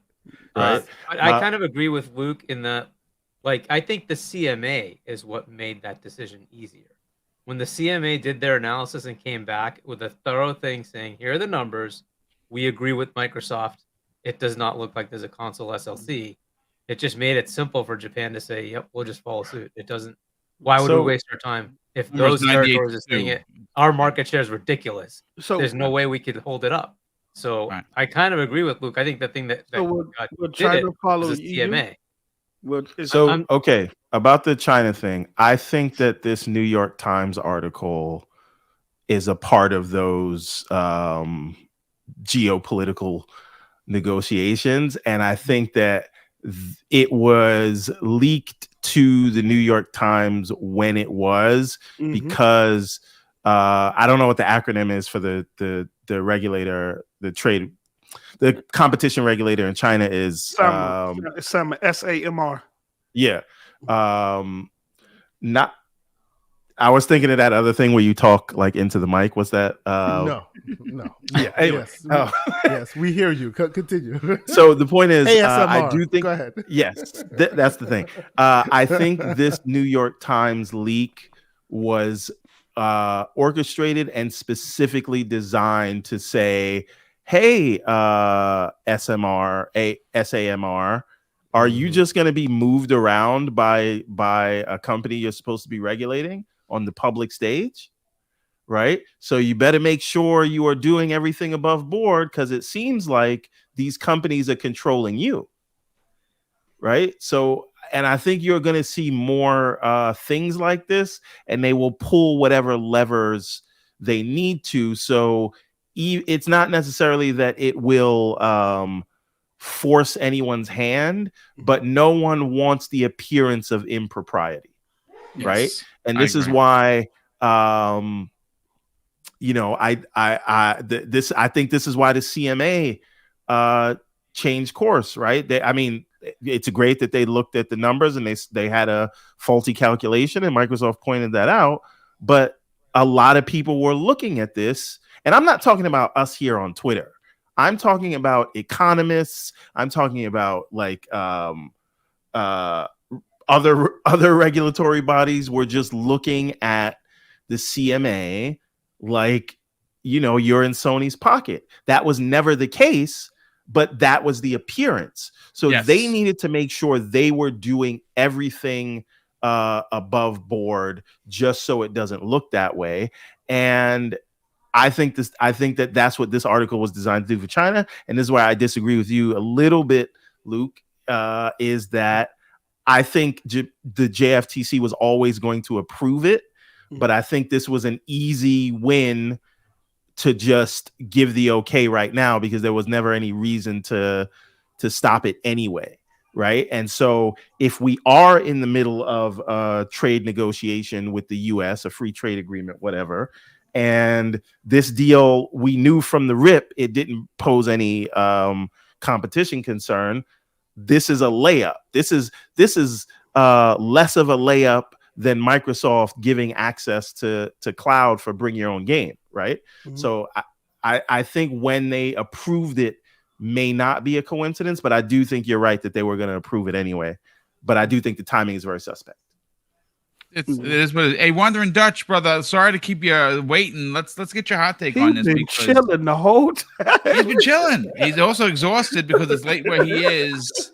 Come on, Dutch. Let's get your hot take on this. I think that yes, Bobby Kotick is saying what he needs to say, and that's right. It's business, it's money, it's not fanboy, it's not plastic box worship, but ultimately. There is something to be said about, hey, listen, we have a deal locked up until the end of 2024. We're not going to sign a deal because I think it's going to get a lot worse for Sony. I don't think they're owed anything. I don't care, market leader or not. Yeah, they're not owed anything. What are your thoughts on them? Is there damage? Yeah, it would be hard pressed to see how there isn't going to be damage. I mean, it's always public facing. You're going to say something entirely different than you are to closed doors. It's both public image, and it's, as I think Luke pointed out earlier, it's ensuring that investors aren't kind of getting freaked out or scared. But definitely behind closed doors, there's going to be entirely different conversations. And you'd be remiss to think that there wouldn't be entirely different conversations. This is a case of them on multiple occasions, not just the first one, saying, "Oh, we want to block it, etc." But it's essentially trying to throw certain companies under the bus, saying certain things about Activision and so on and so forth, all the way through. And it's not Microsoft staff that have come out. Again, Lulu doesn't work for Microsoft; she works directly for Activision.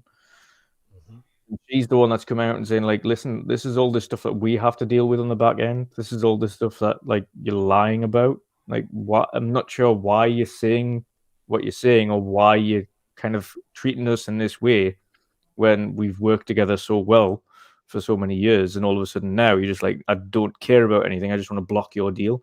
And saying that to Activision as well as Microsoft, as a kind of a group, I think, of course, there's going to be different notes, and I don't think, yes, of course, like you say, on an alternate world, if this deal does not go through, then Activision will absolutely take any bag that comes to them that offers them the most money for any exclusivity agreements.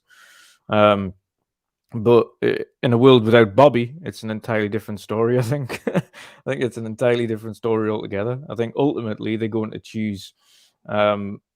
If Bobby wasn't there, it would be a case of choosing kind of morals over just a simple pay packet. It's a case of you not only in terms of on the investor side, this exclusivity pay packet is far less than what we would have earned as shareholders had Microsoft purchased this company. The money we've lost from this transaction going down the drain, and ultimately, yes, they're going to get a bag if Microsoft fail, because of course they have to pay them a certain amount. I think it's something like $3 billion or something, and it's still a significant amount. Ultimately, the actual amount that these shareholders would have made in profit, and others relating to that deal that would have lost out if this deal does not go through to its full extent. Because of some of the actions of those at Sony, would definitely leave them with sour notes. I think you can't avoid that. You cannot avoid that. If somebody's going to mess up something that's going to make so much difference to you financially, you're going to, and it's going to be the same for anybody. If you're just about to win the lottery and someone steals your ticket and runs off and burns in front of you, you're not having it. Burns. You're going to be absolutely raging, and that's essentially you can see that. You can see it from Lulu's point of view, but again, Bobby won't be saying this publicly, but privately he'll be having entirely different conversations. But yeah, it's hard to avoid. I don't understand. I don't personally understand why they would have came out with these things to have the goal to say we don't care about no deal, we just want to block it. I think that's crazy. It's to me, it sounds a bit childish, to be honest. Yeah, it's ridiculous for a CEO and president to say such a thing publicly. I agree. Not publicly, but he said it aloud. Yes. Yeah, and in any transaction, regardless of how public big it now, is, though. It is, thanks to Lulu. Yes. It's just immature. It's immature from someone of their stature to come out with those words in any form of formal meeting. And that's what it was. These were part of formal discussions and formal meetings. And we believe those were in Brussels. So it's baffling to me. I don't obviously, as I see, and I've seen a lot of corporate posturing over the years, and again working for companies, PLC companies, where it's always trying to please the shareholders, etc. And even then, the bigwigs at the top in certain companies lie to the staff at times in order to keep face, but they'll not ever lie to shareholders. The conversations behind closed doors will be entirely different to those on the public facing. Public facing is to make sure that stock price doesn't plummet, etc. behind closed doors, private conversations with shareholders, which is what happens. You'll have Bobby will be getting calls from shareholders, key stakeholders, that is, not just your average Joe that has a couple of 100,000. We're talking key shareholders that have millions in this company. We'll be having public, like private conversations on the phone with Bobby and others and saying, like, what is happening? This is ridiculous. Like Warren Buffett, huh? That's right. Yes, it like does Warren happen. Buffett. It does happen. It happens a lot. Key stakeholders will spend a lot of time on the phone with those hierarchies at big companies and have these conversations, flat out conversations, because they're, listen, we're investing in this. We need to know what's going on. What are your thoughts on what Sony's been doing, etc.? What is your thoughts on if you do decide to not take exclusivity agreements? Is there a backup plan in order to kind of recoup monies that you wouldn't do if that relationship soured? We'll be having all of these things. Of course, they're going to have no rocking the boat conversation that he put out there, right? Hence that. Yeah. Plan A's, B's, C's, D's. That's what Luke was saying. all It's the way just to through. calm the shareholders. You know, everything is going to be about business. I'm still focused on your money. Don't worry about it. We good. Despite what's going on, I'm still checking the bag, which is important. And that's pretty much what Luke was saying. Plans A, B, C's. As long as we've got A's, B's, C's lined up, and you've got plans going forward that we can see as key stakeholders are going to recoup any monies lost if you were to kind of cut ties in a sense with someone that's going to give you lucrative contracts for exclusivity. What can you do to do X, Y, and Z? They could easily say, "Oh, we'll put this. We'll cut a deal with Microsoft for Game Pass, and we'll make sure we get X amount of Game Pass revenue up front, or exclusivity agreements with them, and we'll make sure that we get a certain amount from Microsoft up front." And they've got the right now, because of how close they've had relationships because of the transaction and how well they've worked together to get this deal across the line. They'll have a much closer and more tight-knit group of staff working together from lawyer perspective and back office, etc., and hierarchy in order to crack open a deal much quicker than Sony would right now. So, Dutch, given that this merger, Sony has made this merger about Call of Duty, them shareholders did make that call to Bobby, say, what does the financials look like with Call of Duty only being on Xbox and PC? Oh, they would have done them all, and obviously Microsoft has as well. And to be honest, on Microsoft's front, it absolutely makes zero sense to take it off. Zero sense to take it off PlayStation, because it's again a potential 150 million consoles, and we know that it's going to be cross-generation until the bitter end. When eventually at the end of the gen you get your first next current gen only Call of Duty, when all the other generations binned off. But even saying that, if you're going to make it for Switch, it's going to be running on things for a long time. I don't think the ABK shareholders would care about what happens after Xbox buys them, right? Because at that point they're done. They've got their money. Got their money, they're running. Yeah. They're going to look at both avenues. Specifically, they're going to look at, right, okay, well, what's the worst case scenario going to be if Call of Duty is removed or is severely limited on PlayStation? What's that worst case scenario look like? What's the best case scenario look like, where kind of you have a contract with Sony, but the terms are far worse for them and far more lucrative for you?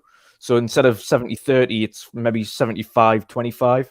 It's something like an increased percentage that really leverages yourself. And again, as we've mentioned before, if they haven't taken this initial 10-year contract and the CMA in the EU and everybody else says we don't care about timed exclusivity, having a look at this, it doesn't affect them, it doesn't harm them in any way, shape, or form, not to a severe degree that we're concerned about, then Microsoft have every right to go back and say 80-20.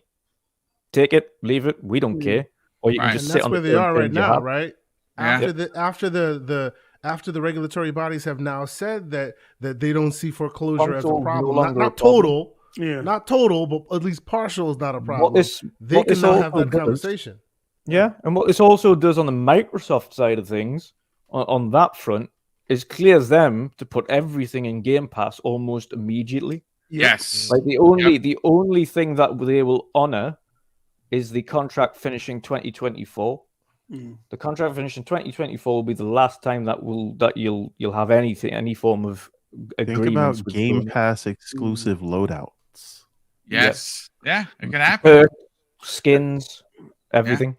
Just listen. I think one of the nuances that has gotten me during this whole process, the good cop and bad cop that Microsoft and Activision has been playing. Oh yeah, Microsoft has kind of been the angel throughout this whole process, and they have gave Activision like free reign to say a lot of the things that because Microsoft could have came out and said what Lulu said, but they've been giving Activision through this whole process. Did you say yeah, but you got to play anger translator? Yeah. You know what though? You got to play the straight cop when you're under review. That's the thing. You don't want to make the waves when Activision, even in some of the responses, they was getting really. It was crazy with the regulators. The one thing I will say is that I'm baffled about from Sony's perspective is how hard they've went on Call of Duty, but how completely soft they've went on two major IPs that essentially grew the PlayStation in the PlayStation 1 days, which was Spyro and Crash Bandicoot. Yeah, and they haven't even blinked an eye at them being removed from that system permanently. No Diablo. What about the future of Diablo, World of Warcraft? No Overwatch, no Diablo. They ain't said nothing about that. They don't make that Call of Duty money. Things that helped start what the PlayStation 1 was. Everybody remembers from the early days of PlayStation 1, Crash Bandicoot, Spyro, Final Fantasy, etc. The only one they've left with now out of any transactions, Final Fantasy. Right now, I don't see Square Enix lasting too much longer than the way they're going, to be honest. Yeah. But Dutch, I think that makes sense, though. I mean, like, but what it does mean for Microsoft, that's a Jim Ryan problem right there. Well, guys, real quick, let me just bring in the mag real quick because he's got to get on out of here, and I want to. What's up? I'm going to grab your point, Mag. I know what Pony 420 is thinking. Yeah, you've been in contact with him, and he's not happy. I get it. I totally get it. Like, what do you think irreparable damage is between Microsoft, Activision, and PlayStation after the antics? This is a tough question because we've been going back and forth on this for the last almost 2 hours now because everybody's made valid points, right, for both sides. But my personal feeling on the business level, I don't think this is going to affect anything. I think they're going to continue to take that set once they become the publisher, which they will by the end of this year. They are going to collect that 70%, and they're going to be very happy to do so, and they're going to continue to be happy to do so in the many years to come of the partnership where Sony's going to make their money, they make their 30%, whatever. Microsoft's going to take their 70%, and they're the ones who are going to be basically shouldering the brunt of this, the weight of purchasing something as big as ABK on their shoulders. They're the one, and never mind just, what everybody's also forgets that ABK is not just studios. There are literally tens of thousands of employees they're going to have to juggle now. So they're going to have to juggle the Bethesda crew and all of their people, the Xbox Game Studios people, the third-party deals that they're going to be dealing with on top of ABK, and of course on top of future acquisitions, which will happen, just not to the scale of this. This particular acquisition is to lay the groundwork for what they're going to be doing in the future. This is going to pay for all of the other acquisitions. This is going to pay for all their first-party games. This is going to pay for Game Pass if Game Pass doesn't get the numbers that they require. And this is what it's going to do. It's literally going to keep them afloat. And that is what this is all about. And one of the aspects of keeping this afloat, their business model, because let's face it, guys, you look at what's happening all over what's going on right now. The different subscription models, not all of them. Some of them are failing right now. Disney Plus is falling apart. Yep. Okay. Disney is falling apart. They lost $220 billion. You can't shake a stick at that. The mount, you know what I mean? The king is falling off of his throne. You know what I mean? And so these are things now what they're doing is because they're putting out content. A lot of it is shovelware at the end of the day. Microsoft has to make sure that they do not go down that road of throwing shovelware into Game Pass consistently where people just drop off or remain stagnant as it currently is. We can't lie to ourselves that it is right now, but what they need to do is that they have to get those games in there in order to raise those subscriptions and get them going. However, if it does remain somewhat stagnant over a longer period of time, what they can do is they can rely on the money coming in from Nintendo, from PC, Steam, Sony, to keep them afloat and keep the business model running so that they are able to do it. I said it, I think last week or the week before, when you open a restaurant, the reason why 1 in every 2 restaurants closes now, never mind the pandemic and all that stuff, the reason why they close is because you have to have enough money to keep the restaurant afloat for 3 years. That's the magic number. 3 years with no customers. If you can keep a restaurant afloat for 3 years with no customers, you will succeed in the long run, assuming that you have consistency and consistently good product. But that's what it is at the end of the day, right? And that's what's going to happen here. You know what I mean? So they need Sony. I don't care what anybody says. They do need Sony, but I think there's going to be there is something to be said about the minutia of the deal being favorable for Sony as it has been. That's over. That's gone. That's gone. They will gladly take their money, but what Microsoft is going to take from here, because they haven't been able to earn it up to this point because of this, that, and the other thing, they will earn it when their big first part. Hey, they're going to earn it starting this year. When they start releasing these first big party titles that Xbox is going to do, they are going to earn that mind share back that they got at the beginning of this generation only a few short years ago. There was a little bit of a falter. We all know why.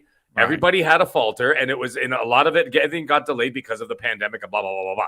We all know that. But the thing is, they're going to move forward with that. They now are going to not only earn the mind share with what they're doing in their first-party studios, look at like Hellblade and all that stuff. We talked about that last week. Okay? And then, of course, with Starfield and everything else. Now, the other thing is that now they just purchased mindshare essentially, right? So now you're earning it and you're purchasing it at the same time. And that's what's going to win you the war. 360, they did not win that generation. They didn't. Actually, Sony outsold them, but they came on the back end. Yeah. Right. Absolutely. But Sony outsold them, and so did obviously the Wii. But here's the thing. 360 won the generation on mindshare. Everybody knew that the Xbox was the cool box. It was the shooter box. It was at all the major league gaming. Yep. It was the MLG. Okay, all the Major League Gaming, everybody was playing on a 360. All the Call of Duty competitions around the world, they were all on 360s. JRPGs, 360. There you go. Yeah, right? This is that's what's gonna happen now. So what they've done, like I said, they're earning their mind share with their first party studios that they have so far. And then with the ABK, they now just purchased even more mind share because I think Everborn said it and some other people were talking about it. Now you can start doing things with exclusive to Game Pass. You got Game Pass Ultimate, you can start getting these weapon skins. I know Phil doesn't like that kind of stuff, but it doesn't mean it's not going to happen. There will be perks. There are perks right now in Game Pass. You get Game Pass or whatever, you get like a month free of Disney Plus or something like that. Why not throw that towards some of the ABK titles? Absolutely. Right? You get this, you get exclusive this, you get exclusive that, as long as you're an Game Pass Ultimate subscriber, whatever, blah, blah, blah, blah. They will throw all those different perks in there. They're not going to lock Sony out of things. They're not. But in order to get those things on the Sony platform, you will have to pay for it. And that is the key to it. The thing is, you will charge them more. Charge them more. Thank you very much. So you know what? You want that map pack? You got to pay $15 for it on PlayStation. You want that map pack on Xbox? Just subscribe to Ultimate. Yeah. No, good stuff. I mean, listen, that's please tell me your inner Pony 420 is dying right now. Oh my God, he must be going insane. I haven't actually. You know what? Before I go, I will say that I am doing a collaboration video with Gaz right now. It is a sauce video, and Ponymaster 420 is in the video, but I will not say another word because Gaz is hard at work on it, and we will see what's going on. Hargeet, say nothing. I cannot wait for this. I cannot wait for this. So, anyways, that'll be coming up very soon, gents. But anyways, I got to get going, guys. So you guys have a wonderful evening. What a hell of a show. And Post Up and Luke, wonderful guests as always. And everybody else on the panel, we'll be talking like in an hour from now anyway, because, that chat's going to be rolling again. So you guys have a great night. Yeah, take care, brother. We'll talk soon. All right. I just want Microsoft to market Game Pass like they should. Like they supposed to. I listen. There's gonna be some big change, but listen, ladies and gentlemen, it's too. We're everyone. We're gonna get you, brother. Don't worry, we're gonna get you. Let me just catch up on these super chats, and then we'll get your final take on this. It's been when you have this many guests, it's when great. you get to the second topic. Yeah, we didn't even get to the second time. It's just too much. Again, I love the conversation, but let me just get the super chats real quick. We have Brett Bingham dropped a very generous $5 super chat, and he says Jimmy Boy wanted to act like the Godfather, and now the real Godfather sent his henchmen to kneecap Jimmy, and they said snitches get stitches. Jimmy shaking my head. Highlander 1 drops a $2 super chat, says Mike Ybarra should run ABK after the deal closes. Yeah, he's just gonna keep doing what he's doing. He's obviously running Blizzard. He's doing a good job over there. So Jonas the Dad. Hey, what's up, brother Jonas? He says this after dropping a $2 super chat. Boom being petty? Is this WBG? Where's Dirt Griggity? He's somewhere. We love the content over there. Game Down Sites drops a $2 super chat and says Sony must sign the deal or close right. Just saying. Well, I don't know so much about that, but I know that if they don't sign the deal, they're going to be in a bit of a trouble. Top Shot Shooter drops a very generous $5 super chat and says Microsoft owns MLG from this deal also. I can see Microsoft reviving Mixer with MLG, BlizzCon, and QuakeCon. Yeah, that Mixer, I don't know. They lost so much money on Mixer. They sold Mixer to Facebook. Yeah, so I mean, they may come back with something, but it definitely won't be Mixer. Yeah. Jones the Dad drops an additional $2 super chat and says Jimmy went too far now. U.S. government gets secret Sony info. Yeah, well, that's coming too. We also have Top Shooter drops an additional $5 super chat and says Meta, Microsoft, and Telexis team up together in laying the groundwork for cloud gaming with Project Mara. I guess it's Mara, by building out subsea cables.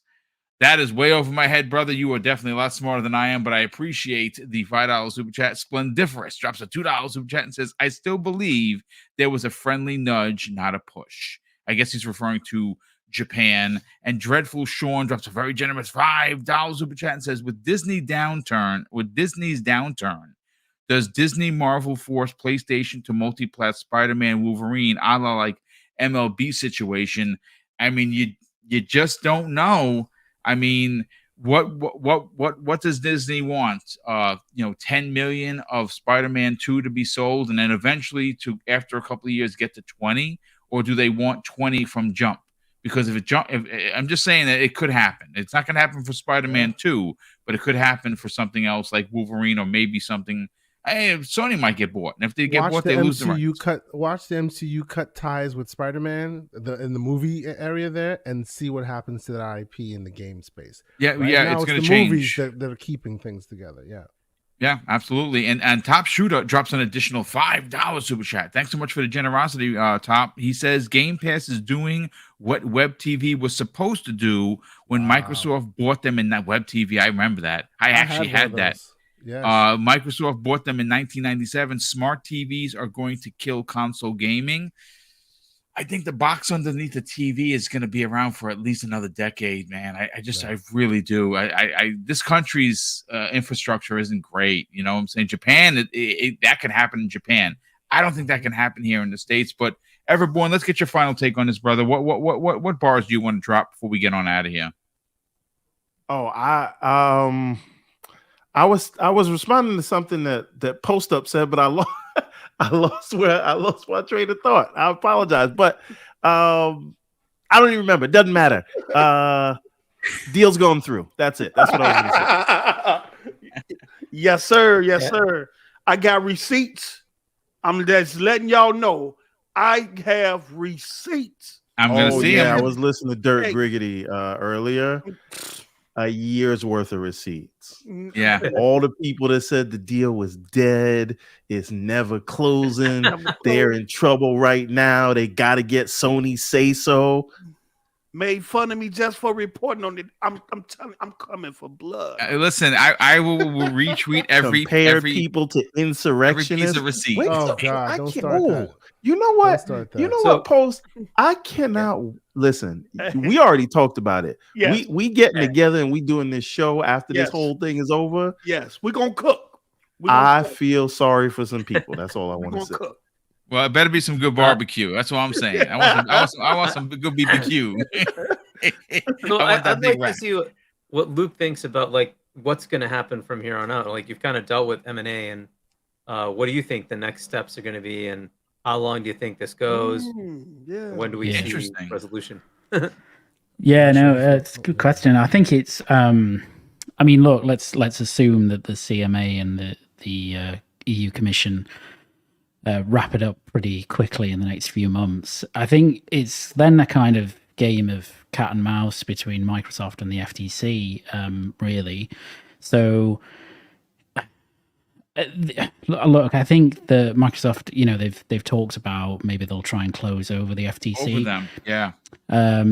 I think having read the merger agreement, they can do that because they can the parties can bilaterally waive conditions, one of which is regulatory consent. So they could do that. I think the problem would be the FTC would get wind of it pretty quickly, and then they would try under the FTC Act effectively to file an injunction to stop it from happening. They did that with Meta, and within they got a temporary restraining order and a preliminary injunction to prevent them from closing. So just one thing right there, Luke, and I don't mean to cut you off, but so that's a super important point, that the FTC still reserves the right to file for that preliminary injunction. And the reason they didn't do it before, because there was no danger of Microsoft closing because of the other regulators. That being said, I am not 100% sure that they will. I'm not saying they won't. No, because we can look at Meta within, and we saw how that ultimately turned out, but it still took a lot of time to do. They delayed the process by a year. But if we look at Amazon MGM, where they just kind of let the clock run out because they knew they didn't really have a strong case.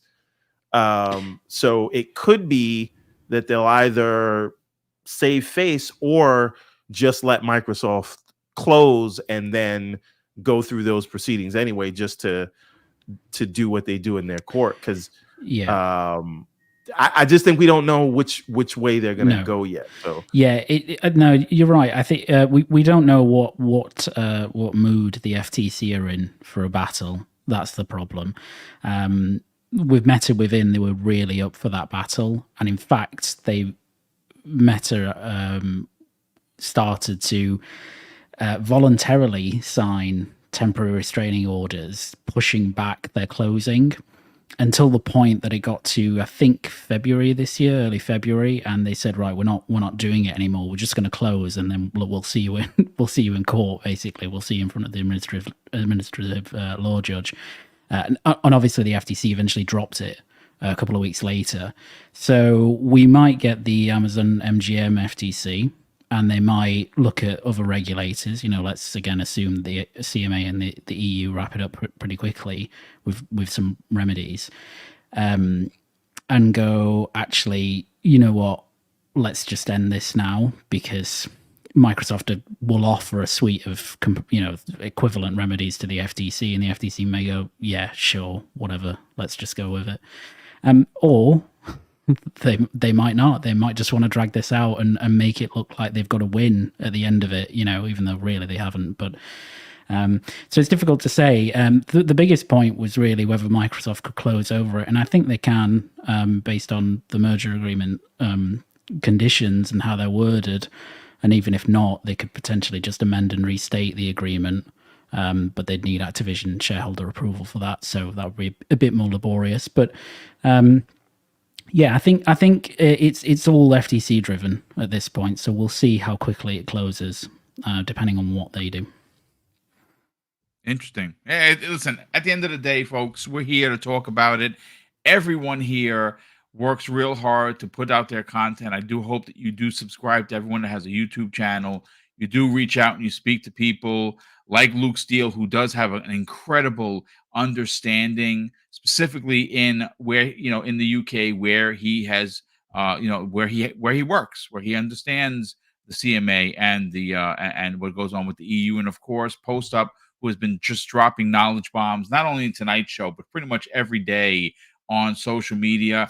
Let's get to the outros. Luke, we're going to start first with you, brother. You actually, like I said, you're on Twitter, but you also are on a show weekly with a bunch of other incredible content creators. I'd like you to try and sell that brand, and also find out where people can reach out to you and strike up a conversation on social media. Yeah, thank you very much for having me. It's always a great pleasure. Just follow me at LukeSteele90 on Twitter. And then I'm also on the Indie Game podcast with the Indie Gamer on the Indie Gamer YouTube. So go and check us out there. We do podcasts, and previews, reviews, and all that kind of stuff. So if you like independent games, go check that out. It's something a little bit different. But yeah, as always, Boom, great pleasure. So thank you very much for having me on. It's great to have you here, as always, Luke. And obviously, we love what you do with the Indie Gamer.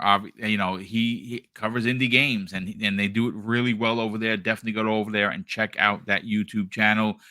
Post Up, man. Sell your brand, brother. Talk about your YouTube channel. Talk about where people could potentially reach out to you on social media and strike up a conversation where you have monster knowledge about. Yes, sir. You can follow me on Twitter at postup_BBB. I drop daily updates on the merger and things like that. Try to get as much information as possible to put it in one place. On YouTube, you can type in Post Up or State of Gaming. That's our weekly podcast we do every Saturday at 6 p.m. Central Standard Time, 7 p.m. Eastern. Come through, join the conversation, whether you agree or you do not agree, as long as you involved in a conversation and we can learn some from each other. That's what it's about. It's about building. Yes. So that's what we on, man. Let's go. Yeah, I love it, brother. Thanks so much for joining us, Wandering Dutch. He is doing a lot of work, not only on his weekly shows with an S, but he has the Indie Showcase happening very soon. I've already submitted my video with my 9 picks. Wandering Dutch, sell your brand, brother. Talk about your incredible show weekly, and also, more importantly, the big one of 2 big indie showcases happening in 2023. Talk about it. Did he do that trailer? He did do the trailer. Man, that incredible. His talent's bro. Ridiculous, yo, bro. It was industry. I'm like, incredible work, bro. Incredible. Yeah, really good. Thank you. I've got to be fair, and I've showed these guys a little sample of something. I've got a nice little trailer lined up for closing season. That'll go live. That's going to be fun.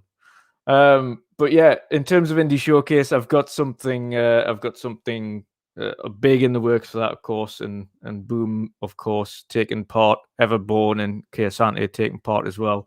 Among many other awesome names and obviously industry talents from developers and those working at certain studios and gaming companies, big and small. So there's a lot of people involved in it this year. Of course, work has already begun. I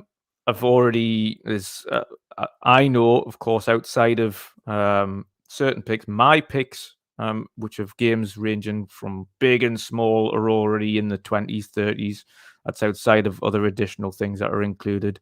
Of course, you've got Boom's picks, 9 picks. You've got Keosante with 5 or 6, and then Waiting for Everborn and multiple others. The totals amount is going to be around 70 plus games again for the first show and 70 plus for the second show. So it's 140 games showcased over 2 showcases. So plenty to go. Of course, the first one is on the 22nd of April. So yes, good big few weeks over the next few weeks there, putting everything together and getting everything accumulated. But It's already there. All the assets are ready to go, and just got to put it all together now, basically. So it's going to be good fun. But you can find me everywhere at Wondering Dutch, of course, and of the many shows that I'm part of. So midweek mix-up podcast every Wednesday, every second Sunday for the weekend edition, every Tuesday for the Sea of Tuesdays playcast.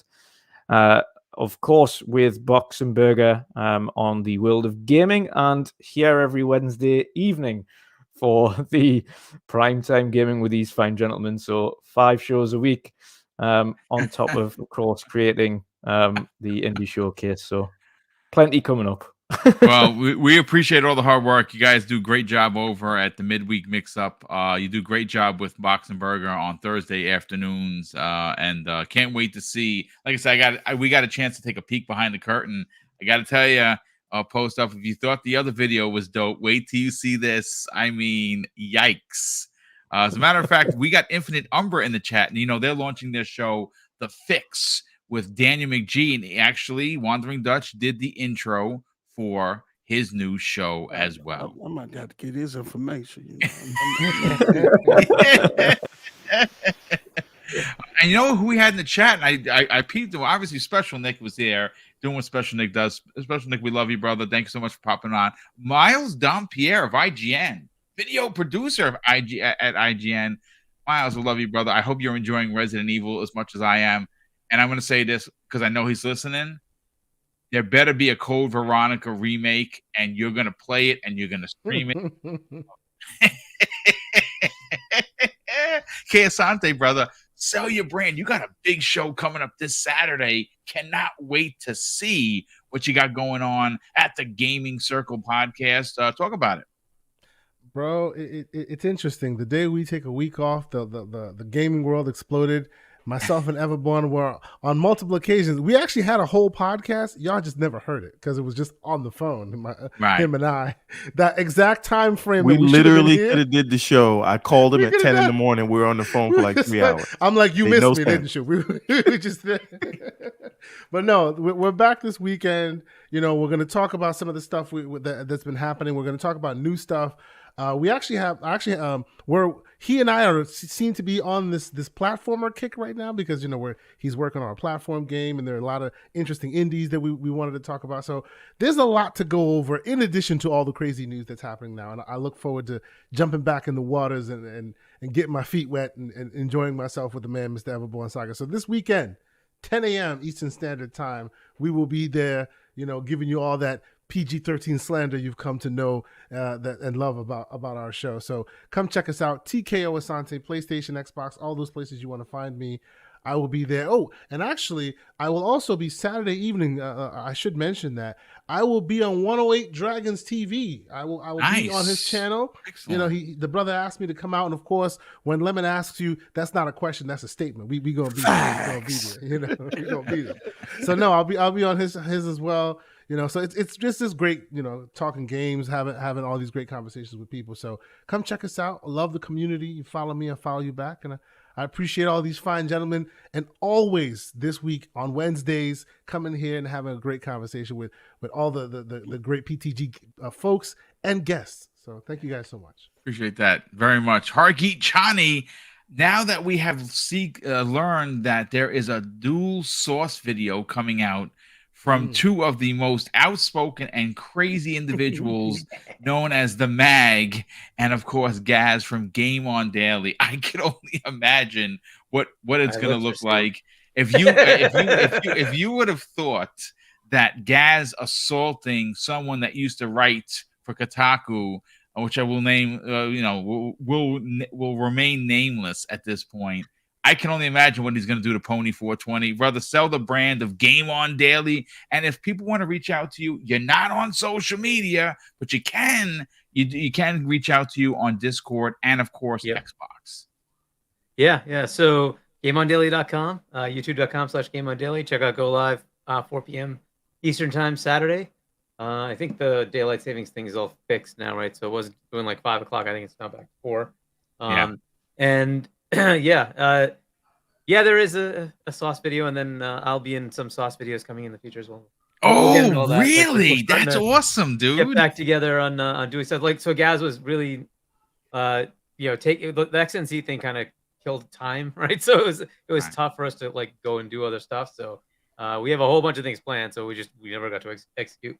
Now he's kind of getting back, getting to be able to sleep. We're starting to figure out how to get that going. So we'll have more stuff to come. And then I am now officially an RDX panel member. So check me out there. Congratulations on that, Dealers, brother. Well deserved. On Dealers channel, 8 p.m. Eastern on Tuesdays. And today, the Iron Lords dropped the podcast I did with them at PAX on Saturday. So you can check that out. And I will be on Risk It for the Biscuits Xbox Infinite podcast this Friday, 8 p.m. Eastern. So check that out if you want to check out what's going on with them. Nice, brother. I am H Chani on Xbox, and it's I don't know. I guess maybe we could put like the Discord link in the chat or something. But yes, absolutely, it's not easy to figure that out. But I can give it to you, Boom, and you can put it in there. Yeah, I'll just drop it into the private chat, and I'll put it into the big chat. Yeah, excellent. Let that load. Well, listen, folks, before we get on out of here, I know that people have been asking for it. You see that Kay Asante is wearing it. You saw I've been drinking the tears from my Primetime Gaming mug. The merch store is live, folks. That's right. We actually launched our first merch store for Double Barrel Gaming. I have a commercial that was put together from the outstanding Sean Labrie. And I'm going to play that for you, and I'm going to drop the link if you're interested in potentially getting some merch. Right now, we're running a sale through Teespring, 15% off of your total order using the code BoomStick in all caps. Take a look at the commercial, folks. It's pretty dope.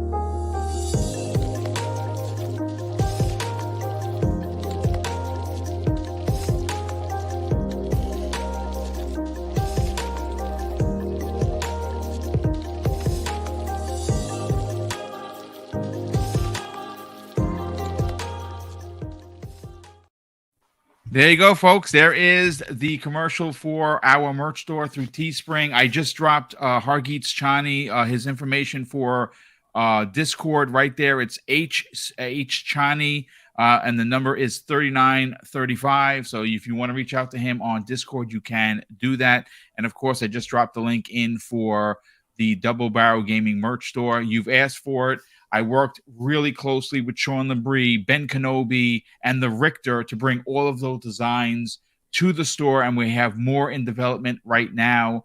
If there's a specific item that you really want, I can add it. I just got to be told that you're looking for something, and just let me know through DM or email the channel.